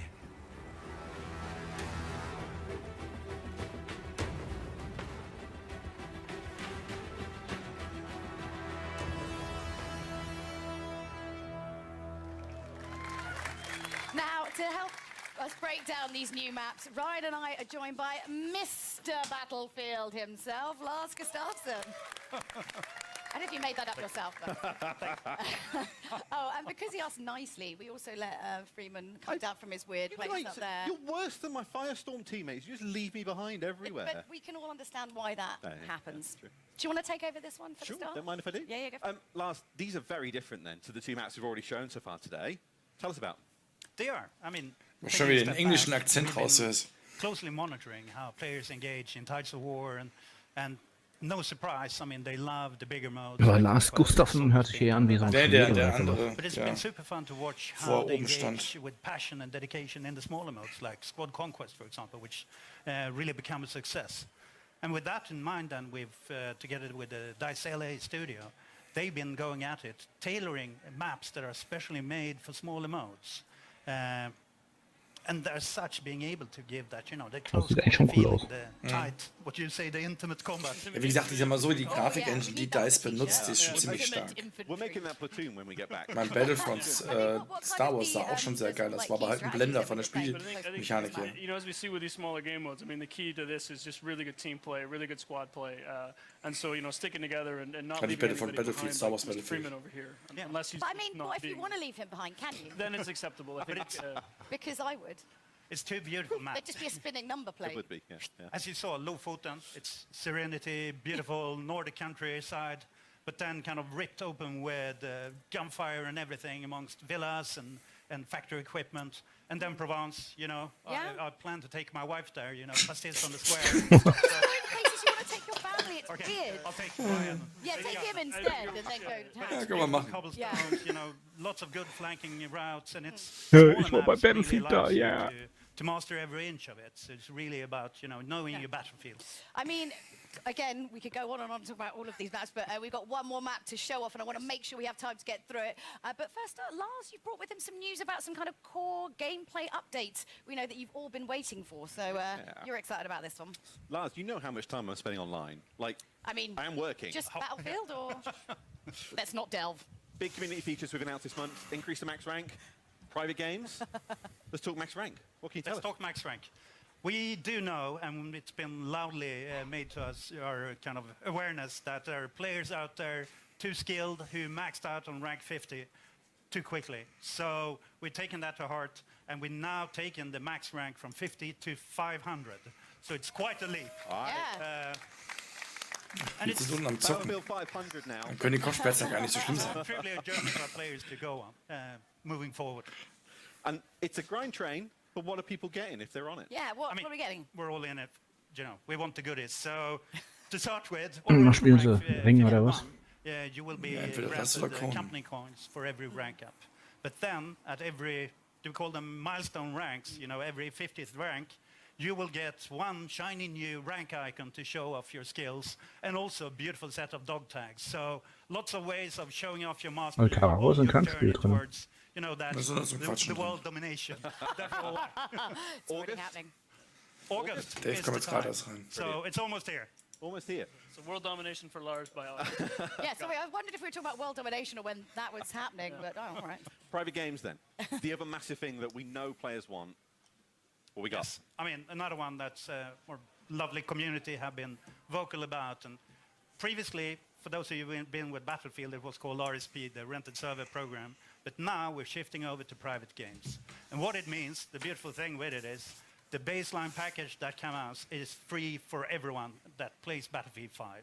So a beautiful package. It's there to let you set up your servers and kind of create your experiences, whether you want to capture or, you know, play with your friends. And Freeman, you can play with us, for sure. Gute 8 You can Minuten noch. sit with them. And obviously, you know, you love getting all that community feedback, so hit him up. Dann kommen wir zum interessanten Stuff. AOL.com and let him know. Just saying, yeah. That is the thing. Ja, wir können auch mal springen. No, exactly. It's coming in, let's see, Minuten machen wir uns auch nicht fit. And Ist erst kurz vor 1. I mean, we Was tun sie bei Batista die ganze Zeit Claim reinhauen? And give us feedback, since this is kind of just the beginning of the journey with the private In den games. Chat We von want to hear, Batista. what did we do right? and where should we shape up? Wollen Sie irgendwas claimen? An extra notch. So Batista. Bethesda, ich hab Batista verstanden. Don't tell Ryan, but you know you're my favorite for this. Thank you very much for it. Do I still get We've got more though, Julia. We've got more. Well, it's just going to get a bit weird and fighty up here in a minute. Well, as promised, we've got one more Battlefield map to show you. It's called Operation Underground. Lars, Ryan, talk us through what we're about to see. Yes, let's have a look. Well, this is the ultimate definition of a passion project. So Inge Göran, the original designer for Operation Metro, when we finished Battlefield 5 and shipped it, he wanted to do something that he just was truly invested in. So we kind of went down and he sat down and he came back with what was Operation Underground. And when he showed it to the team, we knew we just had to make this. And I think Lars is sort of being part of that journey in the beginning. I mean, you know how much this meant to the team. Yeah, I mean, I was there when we started to build the maps for Battlefield 3. And early on, it was kind of a brainstorm. I still remember it was tons of images on the wall. We challenged the team to, where do you want to fight? Everything from subway to shopping mall to God knows everywhere. Yeah. And then the team started, or someone smart, not me, apparently, said, do I only get to pick one? Yeah. So they started to pick a number of them, and I think Inge then chose 3 of them, which was the park, the subway, and kind of the bank area in the city. Like a kind of scene tapas. I mean, you don't want one meal, you want 3 lots of meals all in one meal. Always better, yeah. Right? Yeah. So you can see, when you see kind of it spinning in behind us here, you can see the true inspiration, but what Inge Göran and the talented crew with him has done is to kind of take at heart the feedback from the original Metro and started to provide especially a lot of flanking routes so that you can kind of move around and be smart about it. And tons of easy to spot ones, but also the most sneaky ones. Mir ein bisschen zu oft einfach den gleichen Trailer-Kram zeigen. I mean, I think as you look at it, like this is not Metro remastered. This is So schön das Ganze aussehen mag. reimagined, and I think you've got a bunch of different diverse areas. You've got big open courtyards, at street level and narrow streets, and you go down into where you see in the video here where the subway cars are and into the sub basements, and you're going to find a whole bunch of different things and different ways to play and different styles. And I know the guys have a few surprises in there as well that I think the community's really going to enjoy when they get there. So when do we get it? That's the big question for today. It's just when, You have to wait a bit. October, between chapter 4 and 5. I think this is the one the team is really excited about as well. So, Yeah. I know I can't wait for October either. So. I have a cracking time playing it in playtest. I'm so looking forward for everyone else getting to play it too, and everything else that's on these new maps. Oh, yeah, Amazing but those aren't the only surprises. This is the problem. We've got too much to get through. Just stop talking. We've got so many surprises for you. So today, we're giving you never-before-seen details on Battlefield 5's Chapter 5. Here's a little look at what the team's been working on.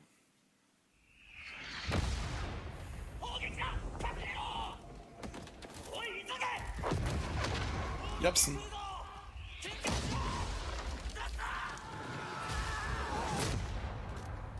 Der ist weg. A timeless theater of war.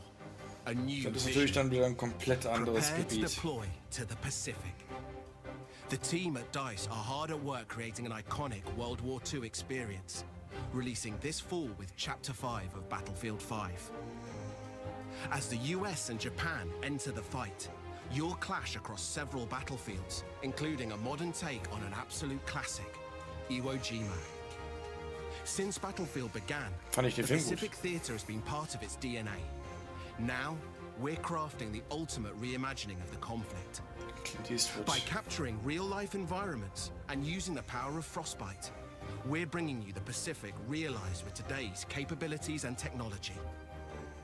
Take part in the US invasions as their unstoppable forces charge inland towards unwavering Japanese defenses. Use new amphibious units to pummel the war-ridden shores and an expanded arsenal to bring your squad to victory. Schon ein bisschen Abwechslung, auch wenn man nicht mehr die ganzen Nazis spielen möchte. And how it will evolve Battlefield Ja, 5 hast dann die later in Japaner. the year. Stay tuned.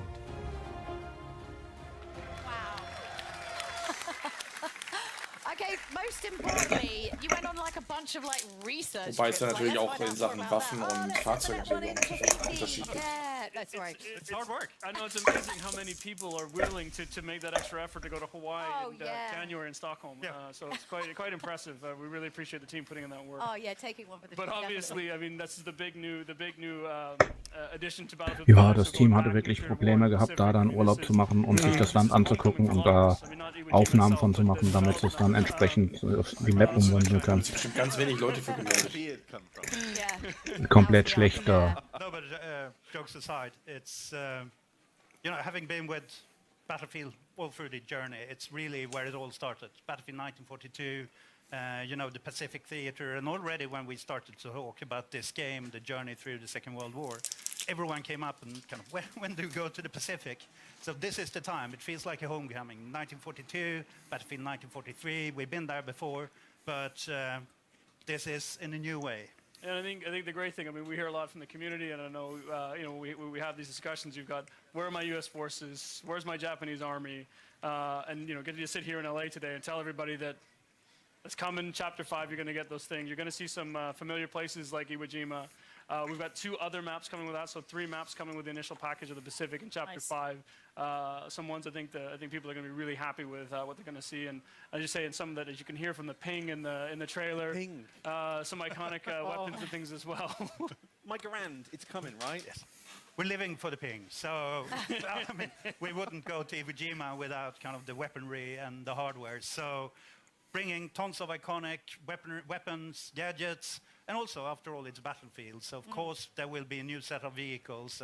And we want to take that extra step and kind of start giving you the boats, fulfilling that sandbox of land, air, and sea. And the team has focused hard on capturing kind of that invasion experience. I mean, it was very much about island hopping during the war. So capturing the invasion experience and the amphibious warfare. So there's tons of new stuff and new gameplay to look forward to. And beautiful locations that you ultimately destroy beyond recognition. Well, Lars and Ryan, thank you both very much for joining us. So if you've lost track of all of these brand new Battlefield announcements, I don't blame you, because honestly there was quite a lot.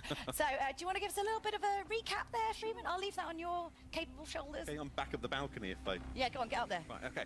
Okay, we've got a load more multiplayer maps then coming in 2019. That starts with Al Sundan on June 27th, followed by Marita in July. We're bringing a brand new Theatre of War to Battlefield 5, the Pacific.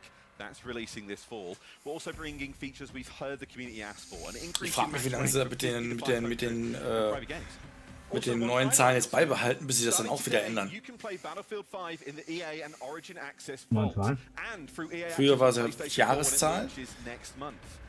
Ja, was meinst du, bei FIFA oder was? Ja. Aber gut, können sie ja im Prinzip durchziehen. Wann kam das erste FIFA raus? 94? Yeah, I'm Julia Hardy. And I'm Freeman. And if you're in the Los Angeles area, be sure to come and visit us in person. Wann haben sie denn angefangen mit dem FIFA, was weiß ich, 10, 11, 12, das gab's dann? Also im Prinzip seitdem sie Ultimate Team eingeführt hatten. Ja.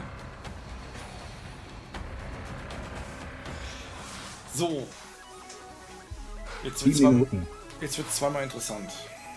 Kann ich mal was zu trinken und kann mal auf Klo gehen.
many new maps, updates, and a new theater of war. I guess that's also they're going on vacation with everybody. That's what they're doing. That's what I call a Battlefield show, everybody. For those of you just tuning in, I'm Greg Miller. Apparently people don't like me on Twitter, and I'm coming to you live from EA Play, where fans are getting hands-on with some amazing content. If you're in LA and you're not at EA Play, what are you doing? Wobei ich ja sagen muss, You have nothing to do today. It's free. Just das come on letzte by. It's Madden, great. dieser And for the rest of you, Story-Modus, war echt für den keep it Arsch. here because real soon we've got Alex Golden Boy Mendez breaking down FIFA 20. But right now, we're shifting gears to another DICE game. This one from a long time ago in a galaxy far, far away. That's right, we're about to talk Star Wars Battlefront 2. And here to give us an exciting update from the Star Wars Battlefront team is Dennis Brandville. Dennis, how you doing? Hello there. Hello. Oh, they love you, Dennis. They love you. Here's what I need you to do, Dennis. Give me the Battlefront journey from last EA Play to here. You guys have learned a lot. Sure, yeah. So last year we announced Da ist er that wieder. we'll be going into the Clone Wars. Then we delivered the new planet of Wegen mir können wir die 5 Minuten da skippen. started. Sure. Nee, ich mache mir gerade meinen Milchkaffee. Die Zeit brauche ich jetzt. Ich sagte gerade, Madden NFL, muss ich sagen, war ja der Story-Modus für den Arsch. Ja, hatte ich nie gespielt. Also ich habe noch hier einen Madden von vor 2 Jahren hatte ich mir, glaube ich, geholt gehabt. Damals hat es noch keinen Story-Mode gehabt. Ja, das Problem bei Madden ist ja tatsächlich, du musst die Sachen schaffen, ansonsten wird das jetzt mal neu gestartet. Ja, ist ja auch nicht ganz schlecht. Ja, aber trotz allem, ich fand den Vorteil bei FIFA tatsächlich, wenn du versagt hast, dann hast du halt versagt. So, dann ist die Saison halt scheiße Ja gelaufen. gut, aber der hat dann halt entsprechend auch Punkte gehabt, die du schaffen musstest. Ja gut, aber das waren aber auch nur wenige. Also die Champions League musstest du, glaube ich, jetzt im letzten Teil musstest du die Gruppenphase schaffen. Und das war dann eigentlich. Ja, es gab immer mal wieder ein paar Punkte, wo es hieß dann, das Aber im Großen und Ganzen hast du doch einigermaßen Freiheit gehabt. Ja, du hast viel. Also du hast ja diese Zwischengoals gehabt, wo du dann halt irgendwie kleinere Preise freischalten konntest. Wie, was weiß ich, 10.000 Follower oder sonst was. Aber du musstest halt schon irgendwie Frauen-WM-Finale erreichen oder so irgendwas. Ich habe ein bisschen geskippt. Sag mir mal, wenn du bei 22 Sekunden bist, dann mach ich ihn wieder an.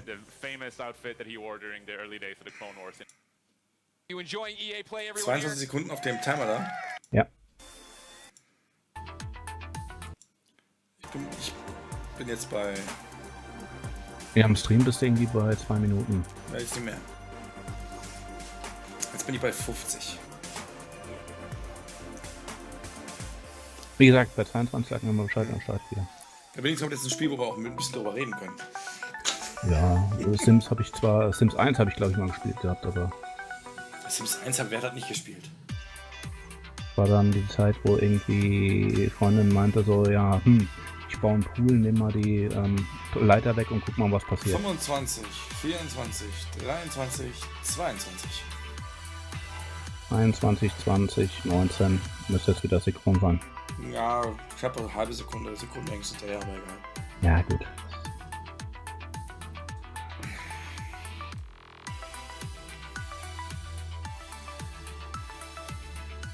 Oder irgendwie die Sims komplett eingebaut. Oh, Flashing Images. Oh, nackte Haut. Jetzt mal wieder als Vollbild.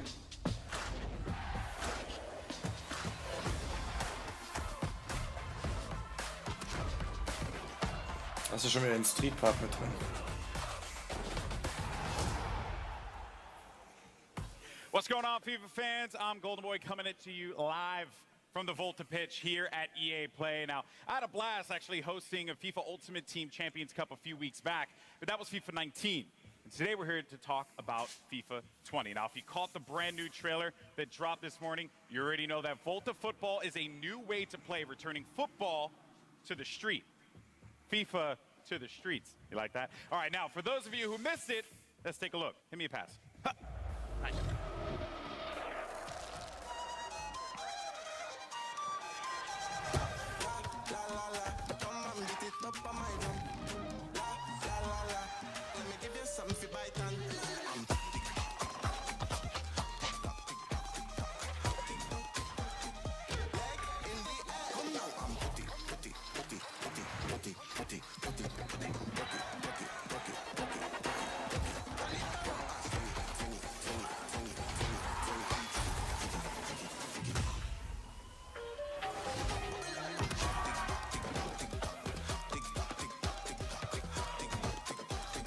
Auf jeden Fall kein Cartoon-Ding mehr.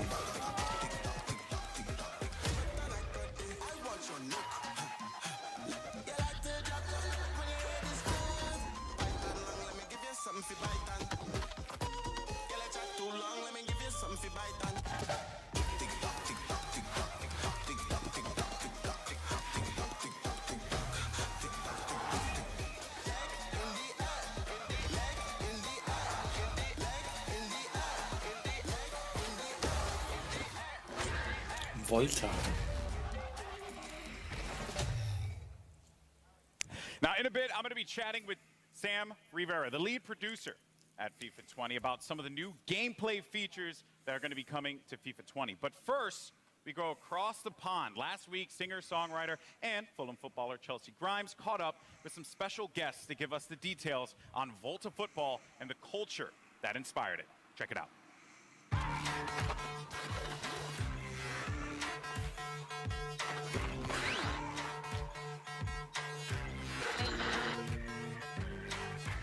I'm in London with Volta producer Jeff Antwi and Manchester United and England legend Rio Ferdinand to talk about a subject close to my heart, street football.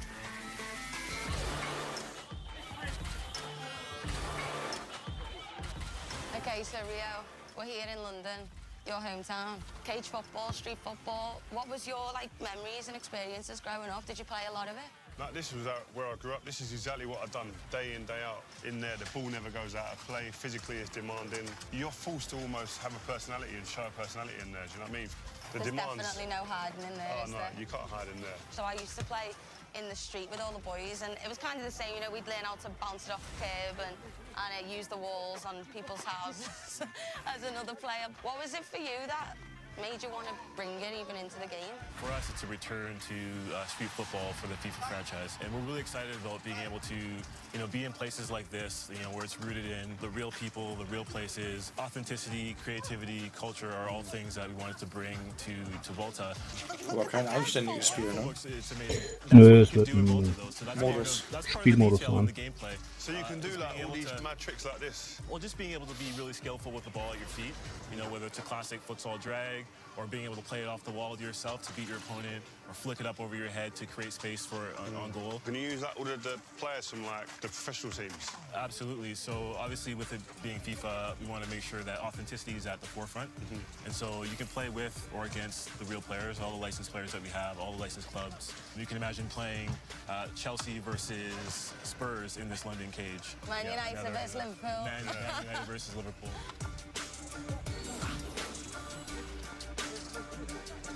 It's physical and technical, it's mad. I've played on loads of different places. Where is there to play on the game? So obviously with Volta, it's the world's game, and there's so many locations that you can play with, from a rooftop in Tokyo to a London cage like this, or even an underpass in Amsterdam. So, we want to make sure that what we're building is, real to the space, real to the people. Where's the craziest place you play football? I was actually in a camp in LA, and I played a bit of soccer there, I've never played it there before. The pitches are a lot nicer than when I grew up playing in Liverpool. What about you, Rio? Maybe in a favela in Brazil. I went to the World Cup in Brazil. My first one I did as a pundit. I managed to go into the favelas and have a little look. It was crazy, man. And amongst that was just like a pitch in the middle of it, in a cage. A bit like here, but it's just different setting. Right. What type of football were you playing? We played whoever was there. So you just play with the numbers you've got. If there was 3v3, fine. If it was 5-a-side, not a problem. Yeah. So what's great is that's Volta. Being able to play 3v3, 4v4, 5v5, playing with goalkeepers, playing without goalkeepers, playing in a cage like this, or playing futsal, with more authentic rules. I think Volta does a really good job of representing the diversity of the game, not only the people, but also in the game style. You can treat the wall like your teammate, passing to yourself, or you can be really skillful with the ball, like these guys are being.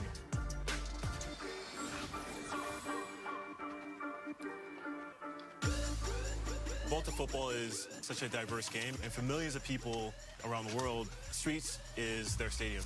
So for you guys, what are some of the fundamental things that you take away from the streets, and what translates to the stadiums? Small-sided games, 3 versus 3, 5-a-sides. I grew up in this environment, and I think it enables you definitely to be able to deal with people 1v1, because in a game in a stadium, in front of thousands and thousands of people, you're going to have to deal with someone 1v1 like this, with bigger spaces. So getting used to that in this type of environment is, I think, for a young player, is key. Having a personality, not being afraid to try something new here. And obviously, you know, eventually you can go and put it onto the big stage. So I think this is like, yeah, you go and express yourself. I think definitely the word, that key word, express. If you can express yourself, you see the best in everyone. I think individually, as a team. You know, street football is, for a lot of people, it's foundational.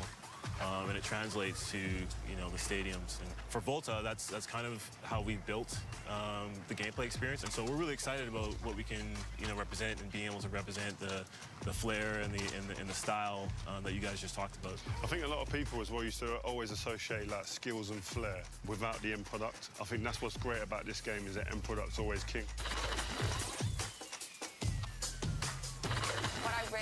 Really want to know is, can you create female players? Absolutely. I think that's one of the biggest innovations. You can play male or female, and they play with each other as well, and that's an important part of what we're building. When you go and play in there, not everyone turns up in a pair of shorts, boots. Can we have like jeans, like cut downs that I've got, or you can have, you know, T-shirts and shorts, or you can have jeans. Das ist natürlich sehr wichtig. Ja, das ist dann, kannst du deine Skins dann kaufen für 10 €. Ja, nee, das nicht eher für die freigespielten Münzen, die bei FIFA sowieso kriegst. Wovon ich eh schon Unmengen habe und die ja von FIFA zu FIFA meistens mit übertragen werden. Nö, eigentlich nicht. Du kriegst auf jeden Fall Unmengen an Goodies, wenn die FIFA-Teile gespielt hast. Ja, du kriegst da entsprechend diese EA-Coins. Ja, meine ich ja, darüber wird auch das Dingens laufen. Das ist ja genauso. Ja, dieser Shop, da habe ich auch über 1 Million drauf. Also ich bin da Level, keine Ahnung was. Ja, darüber wird aber auch die ganzen Klamotten laufen. Da wirst du kein Echtgeld reinhauen. Nee, weiß nicht. Das kann auch sein, dass du so Mikrotransaktionen machen, dass du dann dass du wie FIFA-Points dafür einsetzen musst. Na, glaube ich nicht. Ich vermute schon, wenn es ein größerer Modus wird, ist es darüber dann auch Geld verdienen werden. Thank you so much, Rio. It's been a pleasure. I can't wait to play Volta, so I'll see you in the cage. Well, there you have it. Volta football, pretty cool stuff there. Now, I can't wait to get my hands on it later this summer, but to talk to us about the exciting new gameplay updates and innovations that are going to be coming to FIFA 20, we have FIFA lead gameplay producer Sam Rivera here standing by. Sam, welcome. Thanks, Alex. It's great. Weil am Ende wahrscheinlich trotzdem Pro Evolution Soccer die bessere Simulation bleiben wird. All right. Pleasure to have you here, my friend. Now, here's the deal. I knew this coming into this. When they asked me to do this gig, I was like, listen, this is going to be a tricky one, right? Because FIFA has a very passionate community. I know this. I experienced this firsthand when I hosted that FUT Champions Cup. And you and I, we talked a lot about how important it is. Gab ja jetzt Diskussionen, ob EA sich ein Patent angemeldet hat, es irgendwie pro Gamer schlechter gemacht werden. Also irgendwie ist in den USA ein Patent aufgetreten, aufgetaucht, wo drin steht, ist halt bessere Spieler benachteiligt werden. The combination of community feedback and football itself is what inspires us every year to keep innovating and to create the most authentic and fun experience we can. And we know we have a big community, so this year we actually talked to over 3,000 players, from pro players to new players, casual players, hardcore players. And because we know this is a two-way conversation, we released an important pitch notes article at the end of May, where we explain a little bit more about how we approach community feedback. So we listen to things like shooting inconsistencies or AI defending, and this feedback, together with our drive to create a more authentic football experience, led us to develop a new feature set that comes together as football intelligence. Okay, all right, so catchphrases are all well and good, right? But let's dive into this, right? Because I want to be able to dive deeper into what all this means for the player. What does football intelligence mean for the folks that are going to be playing in a few months? Sure. Football intelligence is a combination of features that improve the three main components of the match: on the ball, off the ball, and the ball itself. And this year we're innovating in those three areas. On the ball, we're enhancing the one-on-one moments by giving you new attacking and defending tools. Off the ball, with a re-architected game flow, we're giving players more time and space on the ball. And for the ball itself, we have a brand new ball physics system that elevates the authenticity on every touch. Okay, Ja, wieder neue Ballphysik, sicher. That's something that, you know, I'm assuming you're talking about computer-controlled players there. Wichtig ist immer noch künstliche Intelligenz in Sachen offensive interact with Defensive. you when you're playing the game. So, yeah, I mean, what is off the ball? What does that mean for us? Yes, so off the ball, if there's something that is really going to change how the game plays, is the re-architected game flow. This new game flow was designed to give more time and space to the dribbler and create more one-on-ones. A one-on-one is one of the most interesting parts of football to watch or to play if you actually play the sport. And in FIFA, it's going to be the time where user skill is going to make a difference.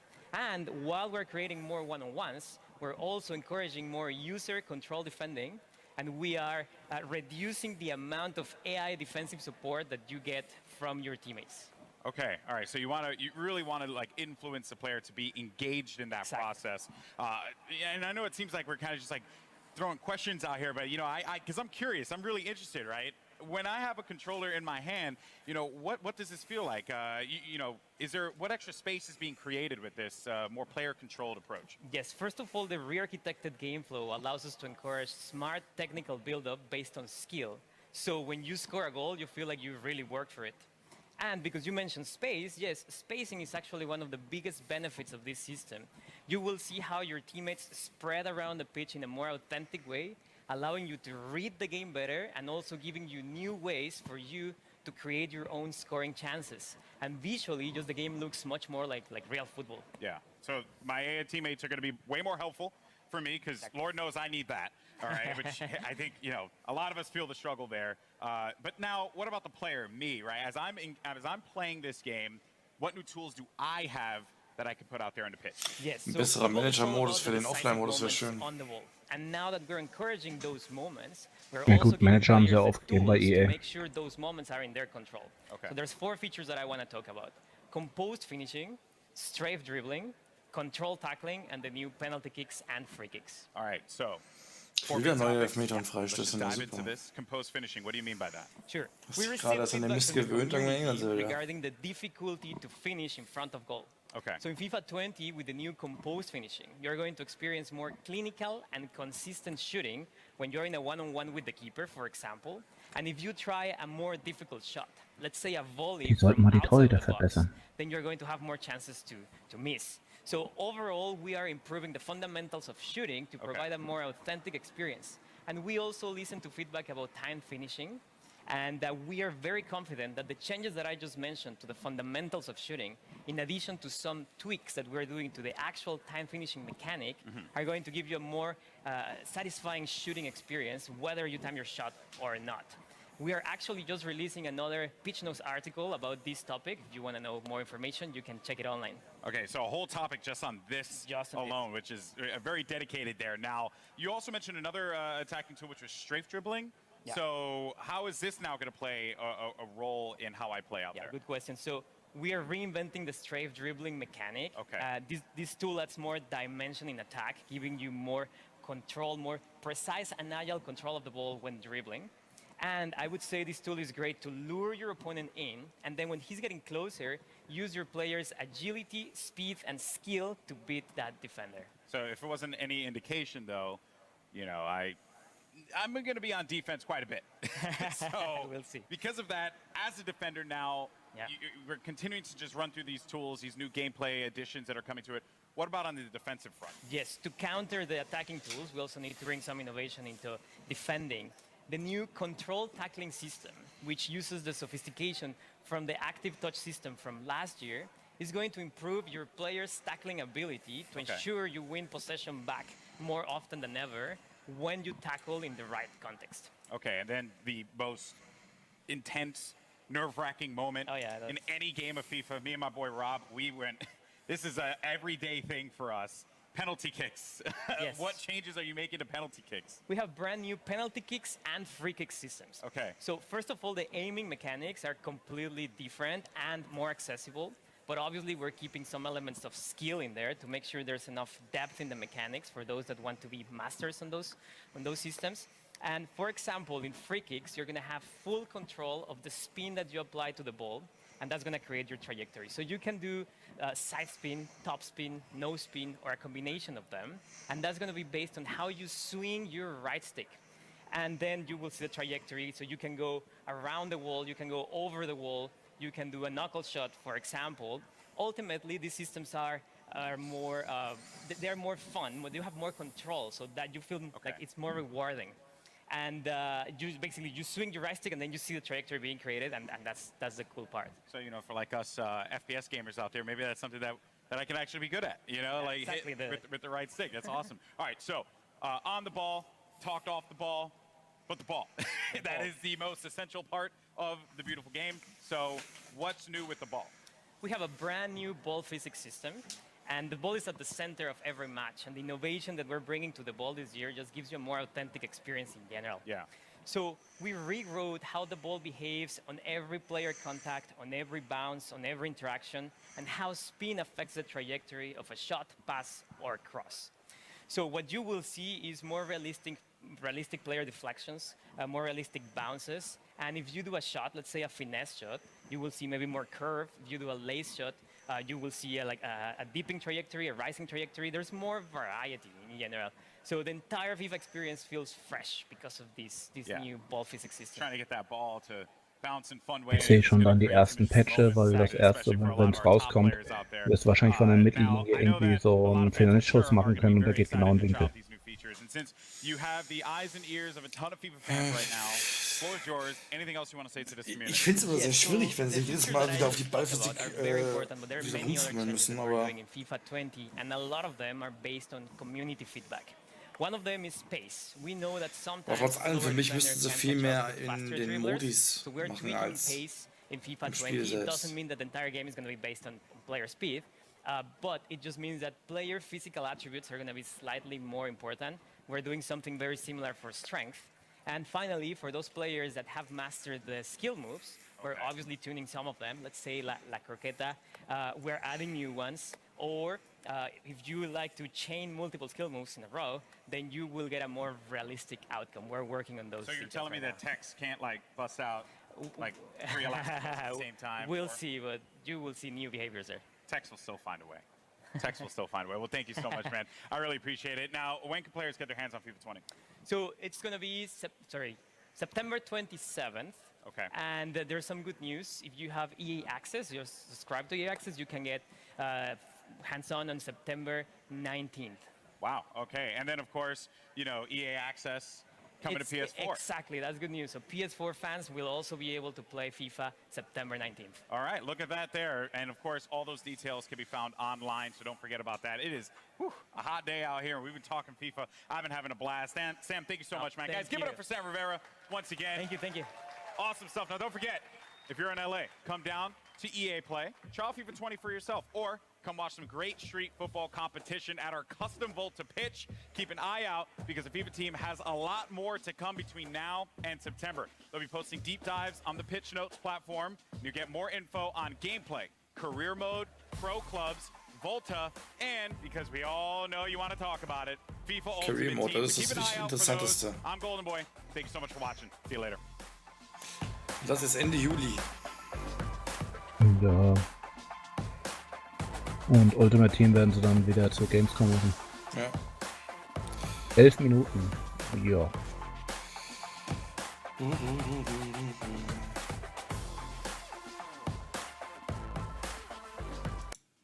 Ich glaube, das können wir auch wieder cutten. Out of here. Go away. Jeez. But first, we've got a very special message about EA's Play to Give campaign, so let's check it out. Hey everyone, if you're watching this video, chances are Oh, you've da ist noch likely was seen dazwischen. or even personally experienced harassment when playing online games. In fact, 57% of players say they've been Dingens, bullied or threatened Charity online. Aktion. We need to change that. Absolutely. Games are for everyone, and the good news is we can all do something about it. EA is donating $1 million to Play to three Give. amazing nonprofits who are all about bullying prevention and inclusion in games. Ditch the label, Pacer, and the United Nations He for She. You can also help. Go to the link below, Hier ist auf 1 Stunde ea.com/play to give to 52, learn more about these 52. charities. On their websites, they have advice on what you can do if you're Ich bin bei 51,21 aktuell. What's going on, everybody? Golden Boy here at EA Play once again. And just so you know, it's always good to give back to a great cause. You can find out more info about Play to Give online. Now, everybody, welcome to the EA Play stage. The host of The Daily Show, FIFA superfan, Trevor Noah. Thank you for having me. Thank you so much for coming out, man. Are you kidding? And, you know, when they told me about this, so Greg obviously very salty he didn't get to do this interview. Haha. Dann sagt mir 53,15 wieder Bescheid. So I understand you are a massive fan of FIFA. Well, I'm not a FIFA fan. FIFA is my full-time job, and then I do other things to sustain the habits. That's Okay. pretty much me. Interesting. Yeah, 'Cause, when like, you you're on when you TV, when you like, really every play day. FIFA, you don't say that you're a fan. That's Yeah. just what you do. That's fair. Like Raheem Sterling is not a fan of Manchester City. He plays for the team. Address it. So everybody can get into the public test server right now? Yeah, it's available on PC right now. If you have access to Anthem, you can download the game and play it. If you happen to be somewhere near the venue, feel free to come on in. You can play it with us as well. And we're just, yeah, like I said, really looking forward to getting all that feedback and trying to make it a really great game update. So from there, what is the future of Anthem? And is there a future of Anthem? That's a question I see a lot. Yes, there's a future for Anthem. A very bright future, we hope. Look, it's kind of the same thing. You know, we've learned a lot this last few months. We really want to make the game better. We believe Anthem can be a really amazing game. We know we have some work to do, and we just want to work with the community to build it together and make it the game that everyone wants it to be. All right. Well, thank you, Ben. Get back to work. A hug from hey, Ben. How you doing? Oh, my God. I threatened a hug. You did. Well, you didn't get a good one. Get in here. All right. For those of you here at EA Play, and those of you at home, you can get your hands on Cataclysm right now. So join me and get back in the fight, freelancers. Now, everyone get excited because up next we have Adam Rank. Irgendwie bist du schon ein Exclusive Stückchen first look weiter. at Madden gameplay with deep dives into the new X Factor abilities, face of the franchise, and more. 1,58,40. So keep it here at EA Play. Ja, ich hatte 53,15 gesagt. 1 Minute 30 bin ich jetzt. So, stelle ich das mal auf 59,17. Ich bin jetzt bei 59.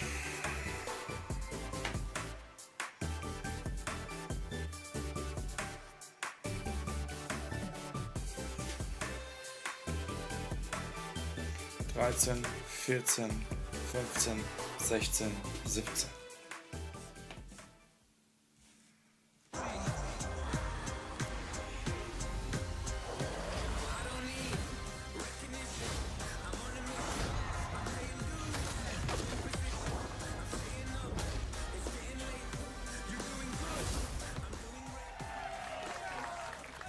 What is up, Madden fans? I am your host, Adam Rank. Nobody. One person applause break. I wanted a bigger pop than Trevor Noah, but that's okay. I'm still stoked to be here live from EA Play here in Los Angeles. Now, back at the NFL Draft, we revealed a ton of new features coming to Madden 20. Since then, we've been asking what you, the fans, want to see. Well, guess what? We've heard those results, and they were overwhelmingly clear. You guys want rank in the game. I'm in the game. Nope. I'm not in the game. I'm sorry. No, we got gameplay. We are going to give you actual gameplay. That's coming up in just a moment. We'll be bringing you your first look in Madden gameplay, the ones that you've been asking for. But right now up front, we're going to do a quick recap of 5 awesome new features coming to Madden 20 and show you even more details. Let's open things up with Face of the Franchise, the brand new career campaign that allows you to create a... You can pop for that. Yeah, that's cool. It's a cool feature. You will be able to create a superstar quarterback, select one of 10 D1 schools, and compete in the college football playoffs. And speaking of superstar quarterbacks, we sat down with NFL MVP and Madden 20 cover athlete Patrick Mahomes to hear more about his superstar journey. I've always loved competing. And to me, there's no added pressure. There's no added expectations. That's stuff that I've put on myself since I was a little kid. I feel like I'm just that same guy that's been putting in the time and the work my whole entire life. Now it's about pushing myself every single day to get better. It's about passion. I'm going out there having fun. You have to make sure that you're just evolving and never being satisfied with where you're at. Coming into the league, it seems like every single year there's some different guy that's just faster and stronger and bigger. And so you have to find different ways to get better, and those are the guys that find ways to win in the end. Every single year from college to come into the league, and as my career goes on, I just keep getting better and better at the approach from each play and recognize what you have to do to have success. The first time I ever ran out the tunnel in front of that crowd, it was a surreal feeling, and I'll never forget it. My expectation was to win the Super Bowl, and I fell just short of that. You use that stuff as motivation. This is just the beginning. Oh, wow. Patrick Mahomes Give it up. He's amazing. He's an amazing quarterback. He's living the journey that you'll be taking on in face of the franchise. And joining me right now is Madden Community Manager Israel Cruz, a.k.a. AJK. To give us a little bit more information on face of the franchise as well as some of the other exciting features that are coming to the game. What are you doing? Hey, Adam, it's great to be, you look a little crispy up top. A little bit. And, me too, so I brought you As one a bald as American, well. I appreciate kind you of doing keep it that that way, me. but, yeah, for this I part. wear a 7 3/4, although there's a guy in a Khalil Mack jersey. Take off the Chiefs cap, put this on.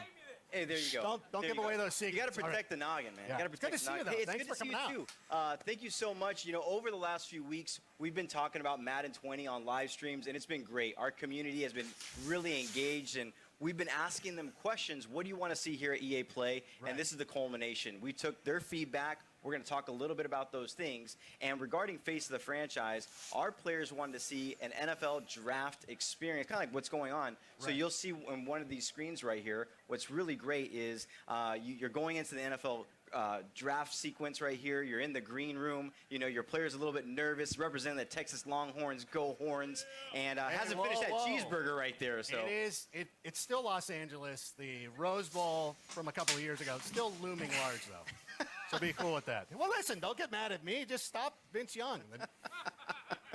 All right, so here's the thing. So this is all awesome. I love the detail there. Once you get drafted, you're now in franchise mode and all that stuff. And I hear the Pro Bowl is coming back too. What else should Madden fans know? Yeah, so it's really cool. The Pro Bowl is back in Madden 20. When you're going to go ahead and install the game, you're going to be able to play the Pro Bowl, get your hands on those Superstar X Factors, play with them a little bit. But our franchise players are wanting to see more about the scenario engine, and we're going to show a little bit about that. Now, the scenario engine, what it does, it brings dynamic quests, kind of dynamic challenges into the game that help you improve your player and their ratings week to week. So that's pretty awesome. But you said it earlier, people want to see more about gameplay, so we're going to go ahead and talk about gameplay. Is there a blog where they can check all that stuff out too? Yes, there is. We've written quite a few blogs. We have Gridiron Notes, which you can go ahead and search the web. You'll find those. But we also have a franchise deep dive blog that details everything out coming to franchise in Madden 20. Okay, for all the play callers and armchair coaches, what else can they look forward to?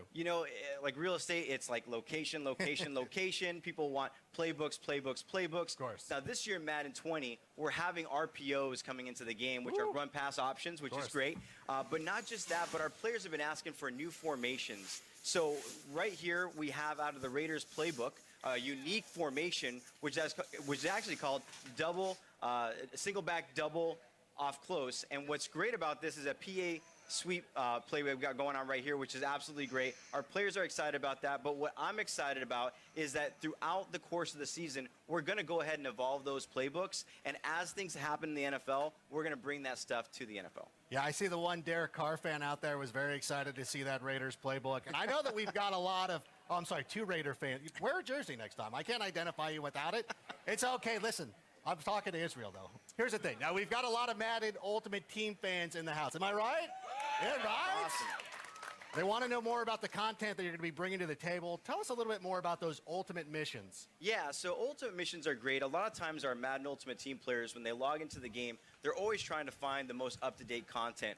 So one of the things this year that we're trying to do is provide them kind of a guide, an information hub, so then when they log in, they're not spending all that time looking in different areas. They can get the player items that they want for their team to make the best squad possible. Hey, I heard that.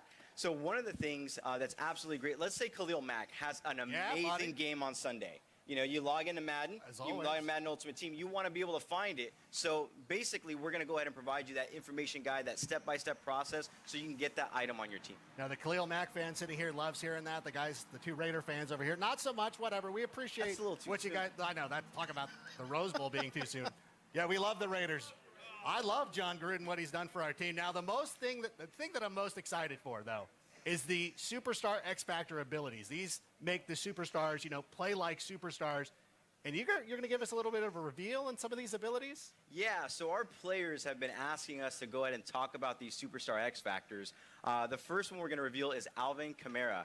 which is great, is he has in-zone abilities. He also has superstar abilities, and we're going to go ahead and take a look right here. What's cool about his zone ability is called satellite. You've heard of satellite backs, right? I know what it is. Yeah, okay. Yeah, I mean, these guys but are... explain it for everybody else. Yeah, so at the end of the day, I mean, you know, you guys have seen the tape. Out of the backfield, Kamara's a deep threat as a wide receiver, as a receiver.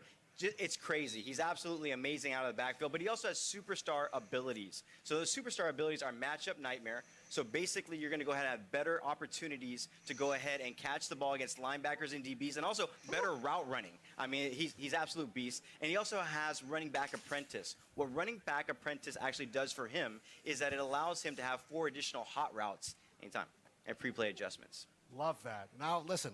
Everybody who knows me knows I'm kind of a dumb guy. So can you explain the difference between zone abilities and superstar abilities? Yeah, so for zone abilities, we talked about satellite. So what's going to happen is in-game, you're going to go ahead and get some in-game objectives on how to go ahead and get your player in the zone. And, you know, Clint's going to talk a little bit here about how you're going to be able to knock them out of the zone. But the thing is that superstar abilities, what that's going to allow you to do is that they're always available, they're always on, and not just that, but it brings like a unique, authentic feel to that specific player. So with Kamara, one of the things that we were actually showing right there is that it's going to allow him to go ahead and do some amazing things out of the backfield. And it's just another level of authenticity is what's everything. Totally. I mean, our players have been asking this for a long time. They want the players to feel like NFL superstars when they're on the field, and we want to give that to them. Okay, now to help us get even more down and dirty and some of those details on X-Factor abilities, I want everybody right now, this is serious, put your hands together because joining us here on the stage here in just a moment is one of the best wide receivers on the planet from the Pittsburgh Steelers, from the University of Southern California, a hardcore Madden fan. Ladies and gentlemen, all the way in the back, give it up for Juju Smith-Schuster. Yay, kenn ich nicht. Kennst du? Nee. Ich auch nicht. Juju Schuster. There it is. Bei The Visa. crowd loves Juju, right? Yeah. Juju. You guys, oh my goodness. You know what? Thank you so much for coming out. We always appreciate you taking the time and interacting with the community and everything. How are you enjoying your time here at EA Play? I'm loving it. It's awesome. It's a blessing to be here. You see the fans, the Steeler fans. Look at that. I was here last year, and it was an amazing setup. And to come back again, no question. And, you know, when I heard about Madden 20, and I heard about Pat Mahomes being on the cover and that whole X Factor thing, I was like, wow, this is amazing.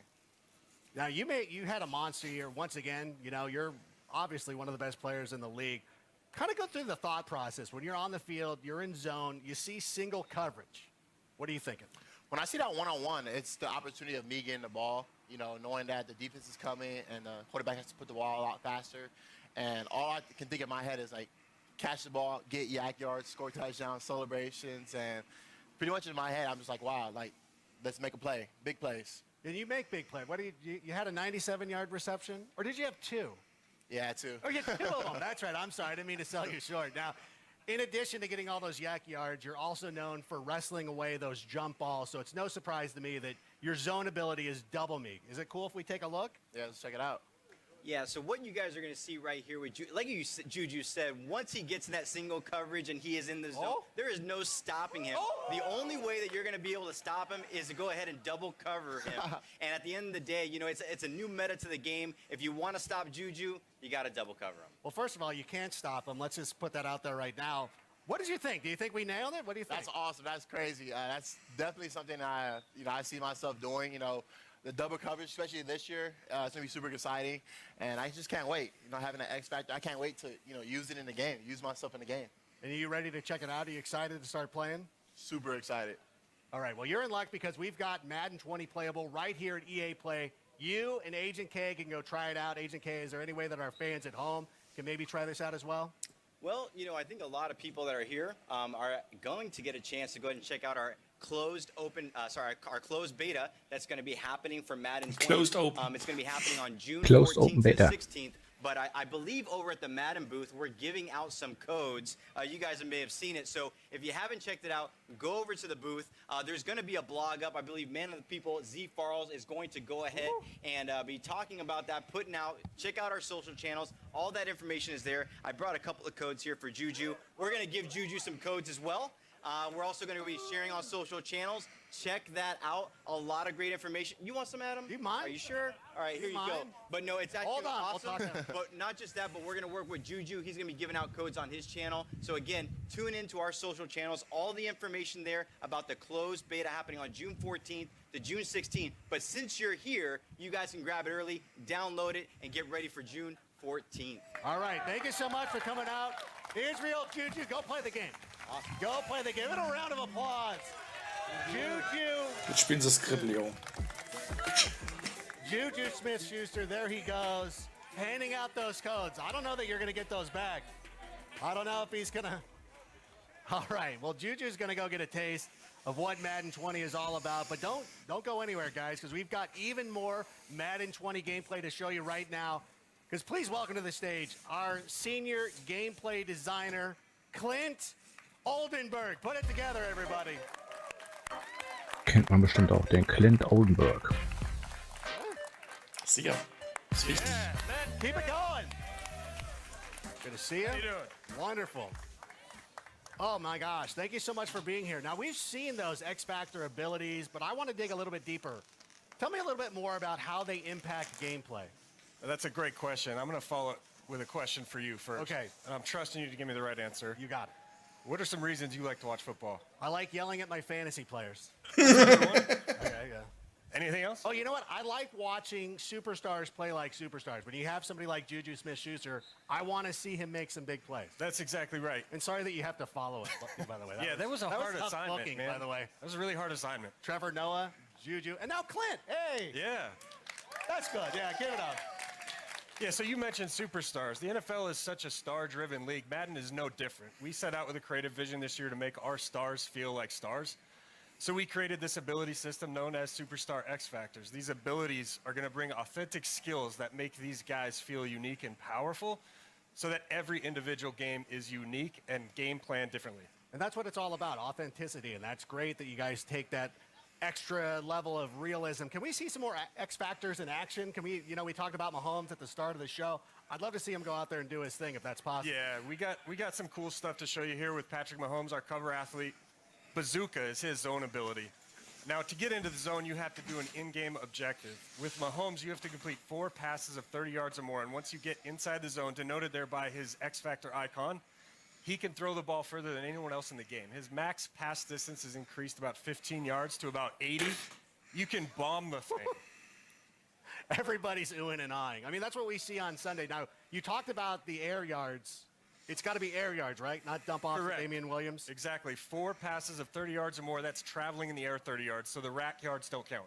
And this all makes sense because obviously Mahomes has a hell of an arm, but can all quarterbacks make throws like that, or is this just exclusive to him? Bazooka is exclusive to Patrick Mahomes. I mean, he's got the big arm. He's on record as throwing an 83-yard pass. We may be selling him a little bit short. But this is not a gimmick ability. These things are inspired by their real-life skills that make them special. So that's his zone ability. Does he have any others? Yes, he also has superstar abilities. As an X Factor, one of our better X Factors, he has a zone ability and then superstar abilities. We're going to break down his loadout right here.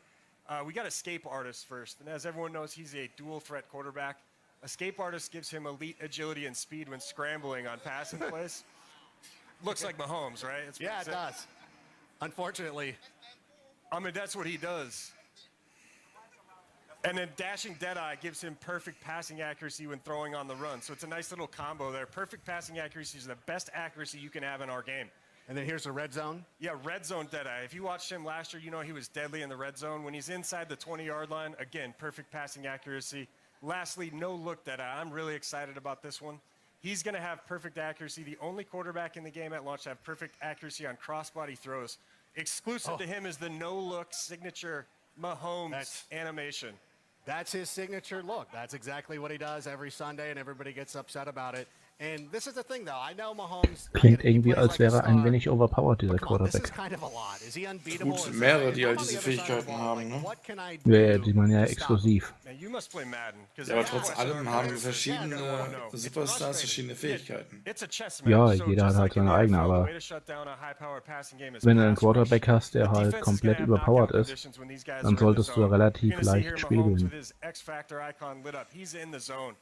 Von Miller's going to sack him. The objective for the Broncos in this game, sack Mahomes, knock him out of the zone. So each team's going to have ways to counter each other. So again, it's authentic football conditions. It's a chess match. It's all that stuff. Exactly. And if you pull that objective off, you knock him out of the zone, then he has to go through his objectives again to get back into the zone. All right, well, that's a little bit reassuring. I'm glad that there's some checks and balances that go along with all that stuff. But we all know, and I know you're an offensive guy, but defense wins championships. We've seen what the offense can do. Let's talk about the defensive side of the ball. Yeah. You know who I want to see? One of the most incredible athletes in the NFL, regardless of position, Aaron Donald. What's he all about? Yeah, I mean, Aaron You can Donald. pop Aaron Donald. Scary. Yeah, give it up, Aaron Donald. Aaron Donald is scary. So I played offensive line when I played, and I knew I couldn't block him. That's why I'm sitting in this chair. So he's reflected pretty well. He's got his own ability called fearmonger. Okay. What makes him special is when he gets in the zone, he can actually apply pressure penalties to the quarterback even when he's engaged in a block. Typically, those penalties only occur when you're free rush, unblocked to the quarterback. He does it while he's blocked. We're going to take a look at some of these. He also has superstar abilities. You're going to see these in the video. There was the pressure penalty applied to the quarterback. Right. In addition to that, he has pass rush elite. That's a superstar ability that gives him quicker, faster pass rush shed moves as a pass rusher. And then under pressure, makes those penalties he's applying to the throw power and throw accuracy of the quarterback more punitive. So he's quite a disruptive pass rusher. Because that's one of the things, too. It's not necessarily, especially with somebody who's playing defensive tackle, it's not somebody who's always going out there and getting sacks. It's guys who are going out there and also getting pressure up the middle, pushing offensive linemen into the face of the quarterback. Yeah, it lends itself to more strategy in the game. You got to know who you're playing against. You got to know who you're playing with. Like I said, it's a chess match out there. And then one important note here with all the passing abilities, you said Mahomes seemed really powerful. Putting pressure on the quarterback is going to be the direct counter to a lot of those abilities. And that takes them off their game, and that takes them off of X Factor and everything like that. Absolutely. So it's good to have those guys. One of the cool things, too, that I've noticed when you're watching all the play and all that stuff going on is that you've worked really hard to bring these guys' unique abilities to life and put their personalities out there. And that includes some custom animations. So what are some of the examples of these custom animations we're checking out? These are super cool. We didn't want our superstars to just feel great. We want them to look great, too. The first place is quarterback, cover athlete Patrick Mahomes. We went out and captured these guys' signature passing animations. We have coverage for about 6 to 7 of the most popular quarterbacks in the game. We're going to continue to add to these throughout the year.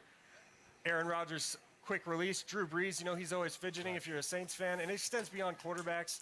Everyone knows Zeke Elliott's feed me, getting the team in the zone. These animations, you know, celebrations, throw styles, it's to connect with your favorite players, connect with your superstars on the field. Well, you saw it. Like, why when we saw the thing with Ezekiel Elliott, somebody who's a Cowboys fan or just likes watching him play, that they can identify with. They start cheering and they like seeing that kind of stuff. I don't like seeing Aaron Rodgers leave his feet and throw the ball 90 yards down the field. But whatever. We don't have to get into that, Khalil Mack. That's I got all right. it. But you know what? We've talked a lot about the new features. What about player mechanics? Because as a player, what are like some of the tools in my toolbox, so to speak?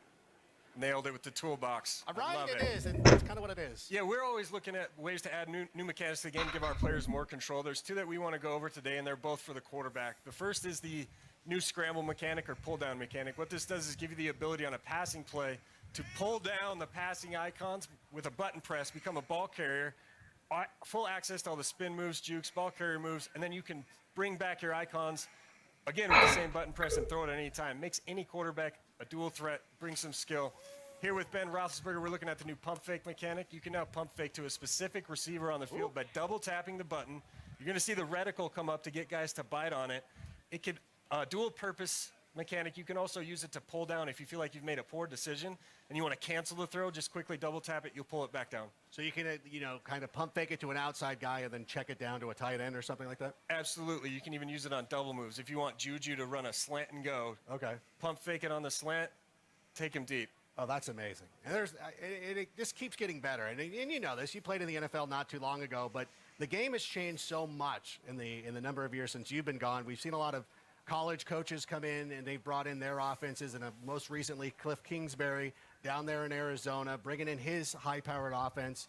Kyler Murray, not a prototypical quarterback. He's shorter, but they're going to do a lot of that run-pass option. Are you bringing that into the game? Yes. Super excited to announce that we are delivering RPOs, as they're known. I mean, you can't watch an NFL broadcast without hearing that acronym, RPO. All they talk about. 13, 14 times, right? So this is a concept taking the entire football world by storm. We actually have 3 different types of RPOs in our game. We have alerts, peaks, and reads. I'm going to break those down really quick for our players. The first is an alert. That's a very basic pre-snap read. You're calling a running play, and you're going to look at what the defense is aligned in. If you think you can run the play, you just call the play, you hit nothing, you'll hand it off, and away you go. However, what's cool about those plays is you can branch out of that handoff at any time just by hitting the receiver icon and throw it if he's open. So that's a really cool way to be creative on offense. And then there's 2 other types. The peak, more similar to a read option. You're reading a single defender on defense, looking at his behavior after the snap. If he bites on run, you could pull it out, throw to your receiver, and if he sits back on pass, you just hold the button down, hand it off to the running back, gain yards on the ground. Lastly, the read. This is more like the traditional triple option play. You're going to read 2 to 3 defenders after the snap, look at their behavior, then decide if you want to hand it off to your running back, keep it with your quarterback, or throw it to the receiver. We actually have over 200 RPO plays in our playbooks this year. 220. That's a lot. That is very impressive. And it sounds like you've built in a lot more flexibility. Are there any other formations or plays coming to the game? Oh, yeah. You're going to see, if there's any Eagles fans in here, you're going to see something cool here in a minute. We got new animation technology as part of our RPO story. So we were able to put in a lot of these cool concepts you're seeing in the NFL right now. Philly Special is in the game. Look away, we're going to see that fans. on the gameplay right here. There it is right there. We also have a lot of jet sweep touch pass concepts. You're seeing the Chiefs and the Rams, teams like that using end arounds. You're going to see a lot of fresh, unique content in the playbooks. And the cool thing is, we're going to be updating the playbooks all season long to make sure that we're staying up to date with the NFL. This is all amazing. Thank you so much, Clint. I cannot wait for this game. And we've dropped a lot of awesome info here about Madden 20 here at EA Play. I just want to say once again, I'm Adam Rank. If you want even more Madden 20 news, you can tune in to the Madden channel right after this. But before we finish up, though, I've got one last treat for you. Player ratings. They're one of the trickiest things to get right in Madden. Well, in addition to being a game designer, Clint uses his background as a former NFL player to help make sure that those ratings are accurate. And our friends over at ESPN have helped to put together a little video to get us the scoop on the best job in the world, the Madden Ratings Adjuster. Let's roll it. This is good. Ich habe sehr wenig von dem Spiel verstanden. Ja, Football ist schon eigentlich ein schönes Spiel.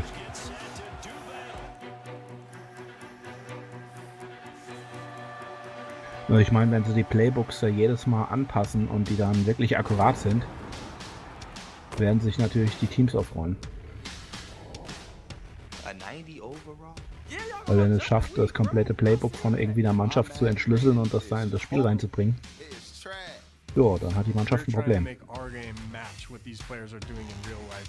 would like Saquon Barkley's jump to be accurately rated. It should be like 93, 94. And if they think that we have it wrong, they're going to let us know about it. I hope I can get to the 90s range next year. My catch rating got to go up a little bit. Ist glaube ich egal in welcher Sport, die sind doch nie zufrieden mit ihren Werten. Ja gut, was jetzt bei dem FIFA 19 eine Frechheit war, auch nach dem Winter-Update, ist ein Dicker mit 64 gelassen haben. Also als Bronzespieler. Hätten sie dem wenigstens irgendwie eine schwache Goldkarte gegeben, okay, aber als Bronzespieler die ganze Saison durch ist ein bisschen lächerlich. Vor allem, weil er die Hinrunde fast komplett gespielt hatte. Between those new X-Factor abilities, face of the franchise, and the RPO, and all that gameplay, Madden fans have a lot to be excited about. And now, I can't wait for our final show of the day. It's more epic than Star Wars, more extreme than Battlefield, and more competitive than Madden, FIFA, Apex Legends combined. That's right, I'm talking about The Sims. But before we talk Simlish, the Apex Legends Watson reveal earlier has inspired me to come up with some legend ideas of my own. Die Dinger kannst du auch nur bei den Amis loswerden. Die Schirme, ja. Oder in Japan, die werden es wahrscheinlich auch sagen. So in a lot of ways it has to do with the way that they interact in the ecosystem of characters, and a lot of sort of creating interesting interactions and choices for players. So a lot of it has to do with sort of the way that the Legends work together as a unit rather than Ja, them passt doch fast genau von der Zeit. Well, I didn't really base my picks or my descriptions on that, but I can work on the fly. All right, Let me first off tell you about the Grabbler. The Grabbler? Right, the Grabbler. I He likes like- to take things. He- Or okay. He takes things. Okay. So he could be taking people's ammunition. Okay. He could take that. You know, you put your pings up. He could take away pings. Okay. Is he a kidnapper? You might ask. He's not above it. He doesn't define himself as a kidnapper, but he's not above it. So I like the name. It seems like you could do a thing where like teammates' items just appear in his inventory as his passive, and he's like, I don't know where these came from. Like, it just kinda, it writes itself. I mean, It does. really, It does right there, yeah, right? I was thinking about with this taller Gibraltar. Taller Gibraltar. Okay. Gibraltar, but 2 inches tall. 2 inches Just, tall. It's enough that you notice, but not enough where you're like freaked out. I don't know if the level can support that hitbox. I thought you called yourself a video game developer. You know, all right. You know, You're Respawn. This is. What about Portillo? Portillo, what is? He's my wiener dog. A lot of people have a problem with me on the internet. No one ever has a problem with Portillo. Okay, you know, thematically, I could see that working. And then, what about Dwayne the Rock Johnson? Huh? I mean, we don't. No explanation needed. Yeah, no, that's you just. I feel like there'd be a lot of wrestling involved. Well, I mean, he's very versatile. That's true. Now. That's I don't true. think you understand the Rock anymore. Go over there. Okay. Get to work on these ideas. All right. Vince said I had just a blank check. All right. All right. Go do your thing. Will do. Hey, if it isn't Golden Boy himself, how you doing? You killing it? I haven't gotten to see you today. I know a little bit about Dwayne The Rock Johnson. Yeah, I know. Titan Games, NBC, whatever. Just You're saying. big time now. You're a big deal. Just throwing it out there. All those ideas, by the way, were freaking awful. Just want to throw it out there. Except for Portillo. Portillo's a winner. Portillo's the only thing that gets me over. Yeah. No, everything else is you're getting buried, but Portillo always over. Alex, what was it like talking to Trevor Noah? Hey, Trevor Noah is awesome. Did not expect him to be as hardcore of a FIFA fan as he was. I said on Twitter, he schooled me like straight up. I respect that. You know. Yeah. I like going toe to toe with a fellow wordsmith on the stage. You know. All right, fine. Ladies and gentlemen, what did you think of Trevor Noah? Let us know in the chat. I'm sure someone's looking at it. But right now, we are not done yet. Everybody get excited because we're finishing EA Play Strong with an in-depth look at what's new for The Sims 4, including the world-exclusive reveal of a brand new pack. Yeah. Stay tuned. Hier kann man nur so gespielte Freude bringen. Das sind Amis.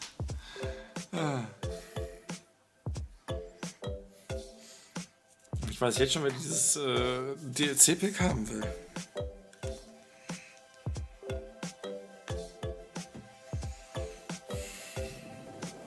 Ich glaube, was mich am meisten stören wird, wenn ich in Amerika wäre, wäre diese Smalltalk halten.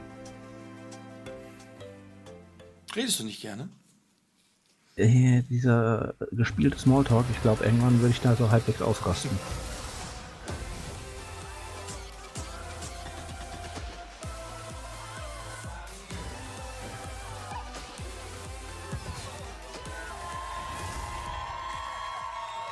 Oh, you guys are great.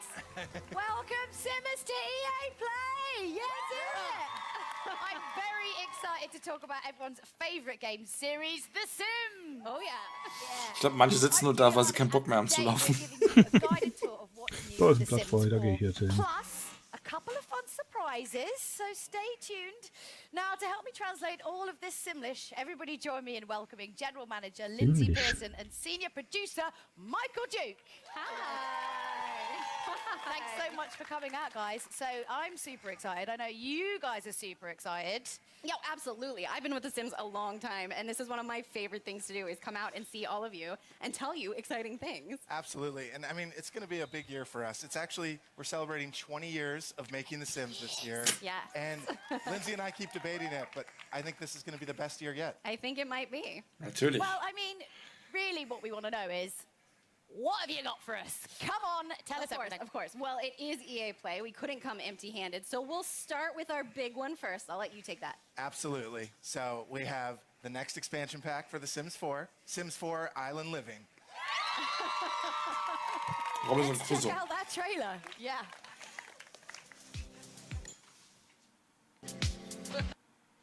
Yeah, läuft.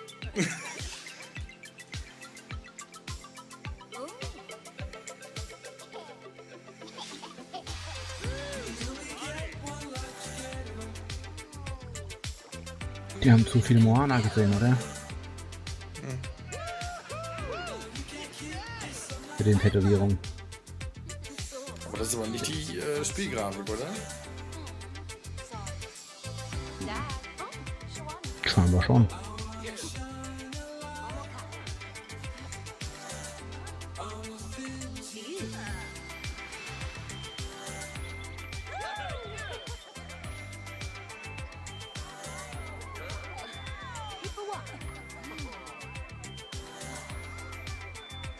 Also für ein Cinematic wäre das ein bisschen schlecht.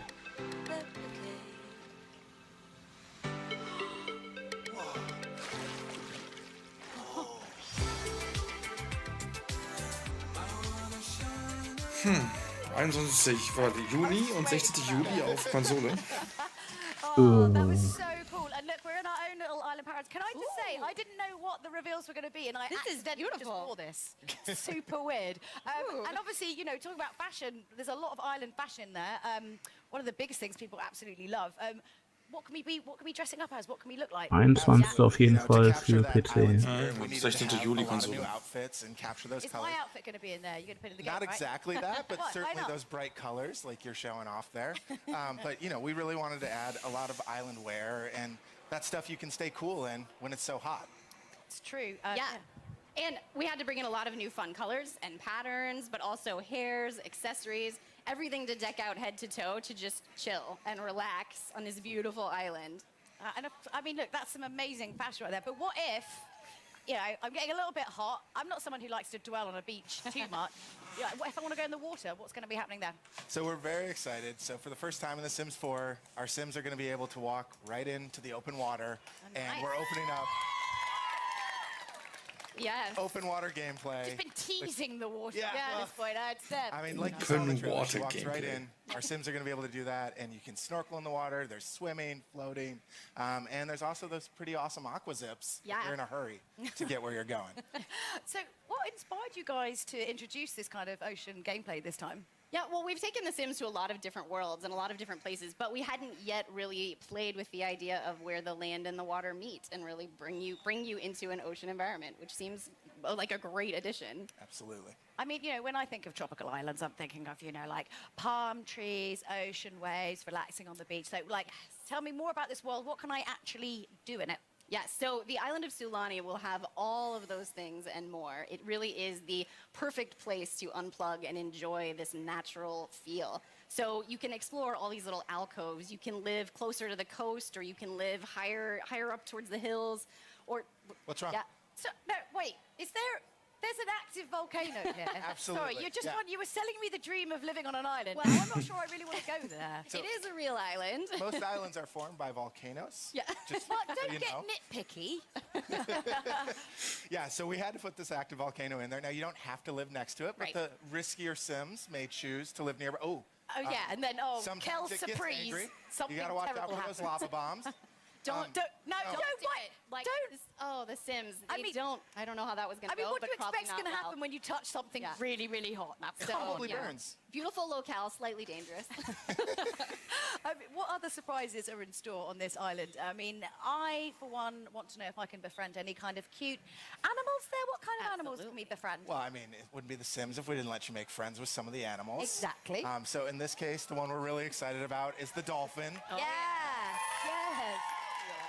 So our art team and animators just blew away the expectation on this. Any The dolphin's research so much fun. trips like the Battlefield team, just going off to somewhere hot? Like, No, oh, we're we going to just talk need to go them an about island. how they got to do that. Yeah, clearly we missed the angle on that one. But They're so cute, and you get to make like a really nice friend with them, and maybe they'll do tricks for you or squirt water in your face. You know? absolutely. Well, and then we added a bunch of tropical fish to the water too. Yes. So we really wanted to get those coral reefs around the island to feel lush and full, and so that meant more fish. Lovely. I mean, I don't know. We don't have fish like that in the UK. I mean, we might do, but the water's so murky. I've never seen them. So. I'm sure they're down there. I mean, They're they must probably be. lovely. What do you put with the chips? Right. I'm sure they're beautiful. So at least rainbow they fish. taste delicious. You have that going for it.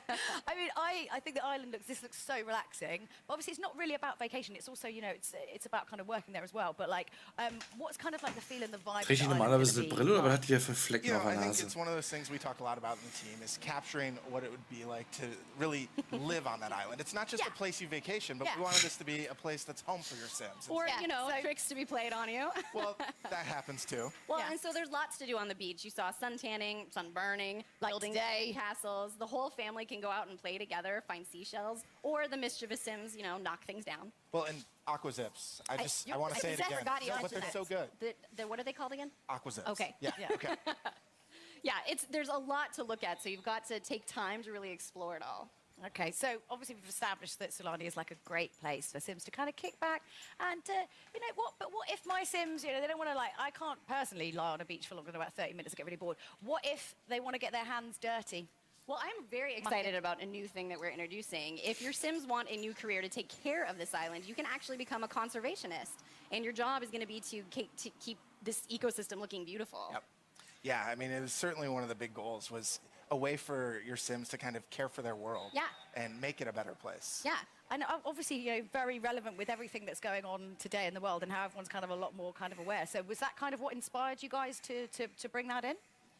You know, I think there's a few things that really hit us. I mean, the first was just, it's something we all care about. A lot of us on the dev team worry about the environment and what's going on, but we talked about the idea that this island's this closed ecosystem, and so your actions and choices are going to have a lot more impact. And so something new we've added here, and we're really excited about, is the island actually changes over time. So if you're taking care of it, it'll actually become more lush. You'll see more greenery, brighter, beautiful flowers, and there's Lindsay's favorite part. More butterflies. That's all she really cares about. But it also, today happens to be World Oceans Day, which is amazing. That's exactly what we were talking about. Totally how do we take care of these ecosystems? So obviously, Sulani's really, really beautiful. You know, you can kind of go out there, but sometimes you want to make a little bit of cash. I mean, you know, barbecue meat, I presume, is expensive. I don't know, but so how can we make some extra simoleons while we're there? Like we said, we wanted to make this place you live, which means you've got to have a way to earn some simoleons. Yeah, and so the gap year has to end sometime. You have to go home and earn some money as much as we So we added a couple odd jobs and things that you could kind of work on the hours you wanted to, right? And so we've added the ability to make fishing more of a career, and then also the lifeguard, so you can get your tan while you're working. If you want to spend more time in the water, you can be a dive instructor. There's a lot of different ways to just pick up a job when you want and earn a little bit of money. Yeah. So I suppose one of the important things as well is, as it's not a vacation, as you are actually kind of living on this island, obviously, you know, you have to kind of be aware and know what's kind of part of local culture, because you're not just there on holiday and you go in and go out, you're living there. So what kind of, you know, the side of the culture of the island can we actually see within? Right, yeah, this is a place that you live, and the locals are super friendly, actually, and are going to come and help you out with all sorts of different things as you explore the island. Yeah. You were talking about this the other day, actually, all the neighbors are really, really helpful and help you. You know, if a fire happens to break out, your neighbor might bust in and help you put out that fire. That's lovely. That's what they're so nice. Should do. So, but they also have their own traditions, their own sort of activities that you might be able to join in. So you might stumble across a barbecue that they've started in town, or a little festival to sort of celebrate things going on. And you might even stumble into a kava party. Sorry, what, a kava party? What's a kava party? So a kava is a special island drink that your sim can learn how to make and share with their friends on the island. It's one of the many delicacies you'll learn kind of exploring life in Sulani. Yeah, I think it's one of those things we talked about was we wanted to have this island have a little history to it, just some sense of feeling of some people have lived here a long time, and there are traditions that are unique to this place, the world of Sulani. So how can we kind of learn more about the island's history, when we're there? How do we do that? Aside from, drinking kava. Well, I mean, that might be one experience you should try. But on top of that, something else the team was really excited about adding is there are these elementals around the island that are kind of these spirits, these ancients who care a lot about Sulani, and, they want to see their world taken care of. And when you do good things, they might be really happy and pleased. And if you're bad to the island, I don't think they may not approve. It. Yeah. So just stinging the tail. Yeah, well, and we added some new traits with this pack that we wanted to really if your Sims are super in touch with the land or that's important to you, they can really get in touch with the water or the land and unlock some new behaviors. Yeah. Okay. So from what we've kind of seen in all the videos, it feels really inspired by Polynesian culture. So how did you kind of go about kind of educating yourself to bring that into the game? Well, every time we make a world, we want to learn a lot about the influences that could go into that place, because it's not a particular real place, but it's inspired by real places. So short of flying there and reaching it ourselves, we reached out. Also wenn du so viel Holz übereinander stapelst und so ein kleines Feuer hinkriegst, bist du reach tot. out to a lot of our friends and coworkers across the Kontrollierte company and say, hey, we're Sauerstoffzufuhr. looking at exploring a place inspired In einem offenen by Raum. this culture. And could you share with us some patterns or iconography or symbols or even items that atmen mean Stickstoff. something to this culture so we can try and create them in a way that feels rich and feels authentic. Well, questions just like, what was iconic to you? Or what do you remember when you think back to living in that place? Right, and some of our specific like decor items came exactly from those recommendations, which is really cool. It's these nice touches that I hope make it feel familiar while still feeling like a new Sims world. Yeah. So not to make light of all that, because I think that's fantastic, but I really feel like I've been quite patient up until this point, and you haven't really mentioned it yet. Mermaids! What on earth's going on? Come on, let's cut to the chase. Mermaids! Mermaids, tell us everything. There are mermaids. Yes, so mermaids are in the pack. Yeah. And I know lots of players are going to be wondering, it is a very fully featured call. You can take them into cast, you can create and style your mermaid, lots of different tails. It's a lot of fun, but also, you know, the mermaids, they can do a little bit more. Obviously, they're very in touch with the ocean life. So, you know, I'd recommend your mermaid meet a dolphin. That might work out for you. But lastly, the mermaids have some pretty cool powers that you might want to discover. Powers? Can we call Yeah, them that? we could say mer powers. Sounds good. Yeah. Can you tell us what So they are? there's still a bit of mystery to the mermaids. Like, don't ask me that on They stage. are definitely worth exploring. So I can't wait for you guys to get your hands on them. So, of course, I would just love to keep talking about mermaids, but no conversation about The Sims would be complete without a chat about, obviously, interior design. So kind of what's new for the architects out there. New homes, new furniture. We saw some, I'm pretty sure we saw some houses on stilts as well over the water, right?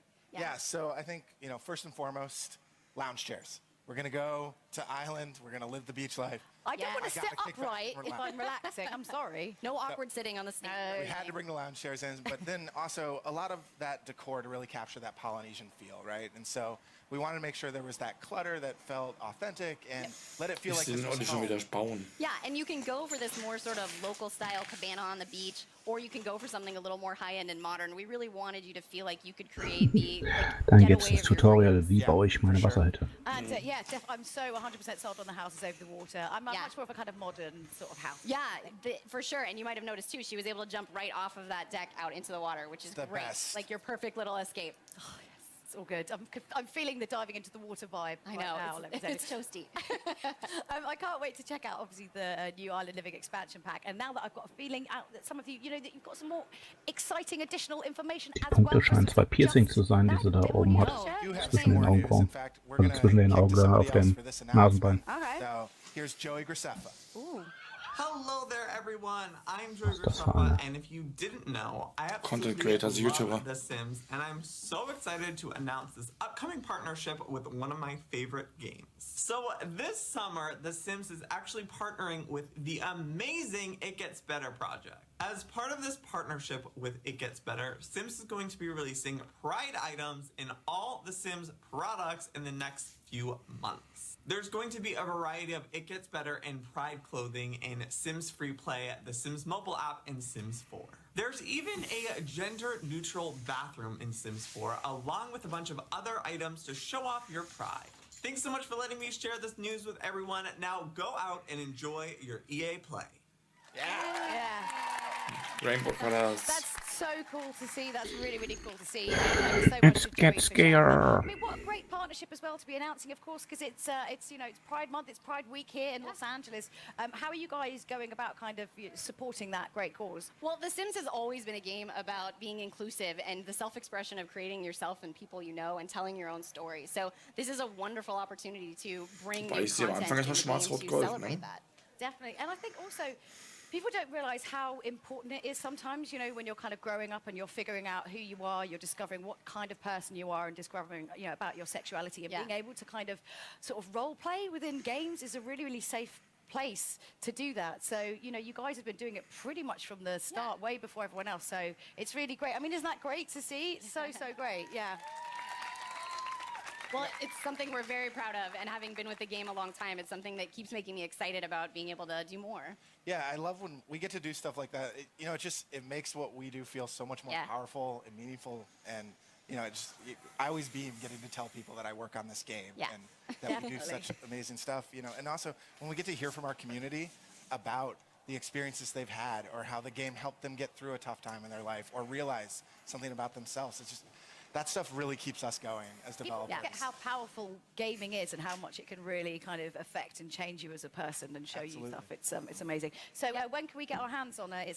So Joey mentioned briefly, but starting June 18th, the Pride content will come to The Sims 4, and then it will start rolling out over The Sims Mobile and The Sims Free Play a little bit later. That's right. So keep an eye out for that. Absolutely. I mean, that's great, but I mean, I think you've actually got, this is such a ridiculous, and it's back to that, right? What else? You've got something else that you want to announce in the summer. What's going on? We actually had, I think, 2 more things we wanted to talk about. Two more things. I'm gonna let Lindsay talk about this now. All right, so first of all, earlier this year, we announced our partnership with Moschino by releasing a real-world capsule collection of looks inspired by The Sims. I see some of them, and I'm very excited. And we had a hoodie that was actually put into all of our Sims games. So later this summer, we're going to be bringing that fashion and more to the Sims 4 Moschino Stuff Pack. Absolutely. Amazing. Yes. Yeah. So not only are we going to be looking pretty special, but what if we want to kind of go and strut our stuff somewhere else and like really show off the outfits that we've got? Well, so I think one of the things that I'm most excited about in this stuff pack is for the first time, we're actually going to add a career as part of a stuff pack. Okay. And so we've decided the perfect career for this pack is a part-time job as a freelance fashion photographer, so you can capture all those amazing looks your Sims can now rock. That's so me. Yes. Yes. It's going to be fun. That's Looks really good. I'm excited. Wow, well, we've covered so much so far. A new expansion, a new partnership, a new stuff pack, but we're not done yet, folks. Oh, no. No, we're not. Michael and Lindsay brought one more big surprise for all of you guys. Well, so take it away. Yes, I know you're all hoping, so we thought maybe we could tell you which game pack we had in mind. Ooh, I don't know. I think maybe we could conjure up something. All right, Mike, I'll let you spell it out for them. The next game pack for The Sims 4 is Realm of Magic.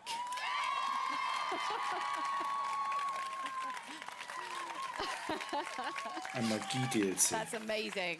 I mean, when are we going to be getting more info on this? I mean, aside from the fact that you just told us just now, and like you only just told us, when are we getting more info on this? Yes, so we will tell you more about the game pack later this year, so you'll have to wait a little more. But it is coming this fall. It is coming this fall. Yes. Wow. I can't wait. These guys clearly can't wait. Sommerinsel, Herbstmagie. Members asking for Yeah. that. Yeah? We're It's very a popular excited. Who request. doesn't love a little Also bit of bringen sie magic? jetzt irgendwie alle 3 Monate ein neues DLC raus, oder? Lindsay and Michael, and thank you so much for showing us what's next in the Sims ist einer der Zugpferde in let's Sachen just Geld. quickly recap this because there's a few things to get through and it's hot and you might have forgotten. So, the Island Living reveal trailer is live now. The expansion is playable here at EA Play and you can play it at home soon. The It Gets Better Pride content starts rolling out, and in a few weeks, and the Moschino Stuff Pack comes out later this summer. So don't forget to check out all the Sims social channels for even more info and launch dates. So that's it for The Sims. It's been an exciting day here with so much news. I can't wait to join the fan fest and get my hands on the Island Living expansion pack. So from all of us here, goodbye. We'll see you later. Ja. Mann, freue ich mich auf die Sims 4 Living Island. Was gleich Thank 4, you oder? all for watching EA Play 2019. We hope you enjoyed all these exciting reveals. Skate 4. I'm sorry, we just ran out of time. I'm Greg Miller. And I'd say I had a lot of fun hosting this show, but that, of course, would have been a lie. This has been the worst. I've been yards from all these great games. Haven't been able to go play any of them. Now's my time. If you're in Los Angeles, come out and see everything we've got for you in person. If you're not in Los Angeles or you're just lazy, like me, don't worry, because these games will be in your hand before you know Ich meine, LA ist ja auch so klein. Wenn du in LA bist, komm halt mal vorbei. Ja. So, als du auf so einem Dorfplatz bist und so irgendwie 300 Einwohner hast. Ja, das war's dann auch mit EA.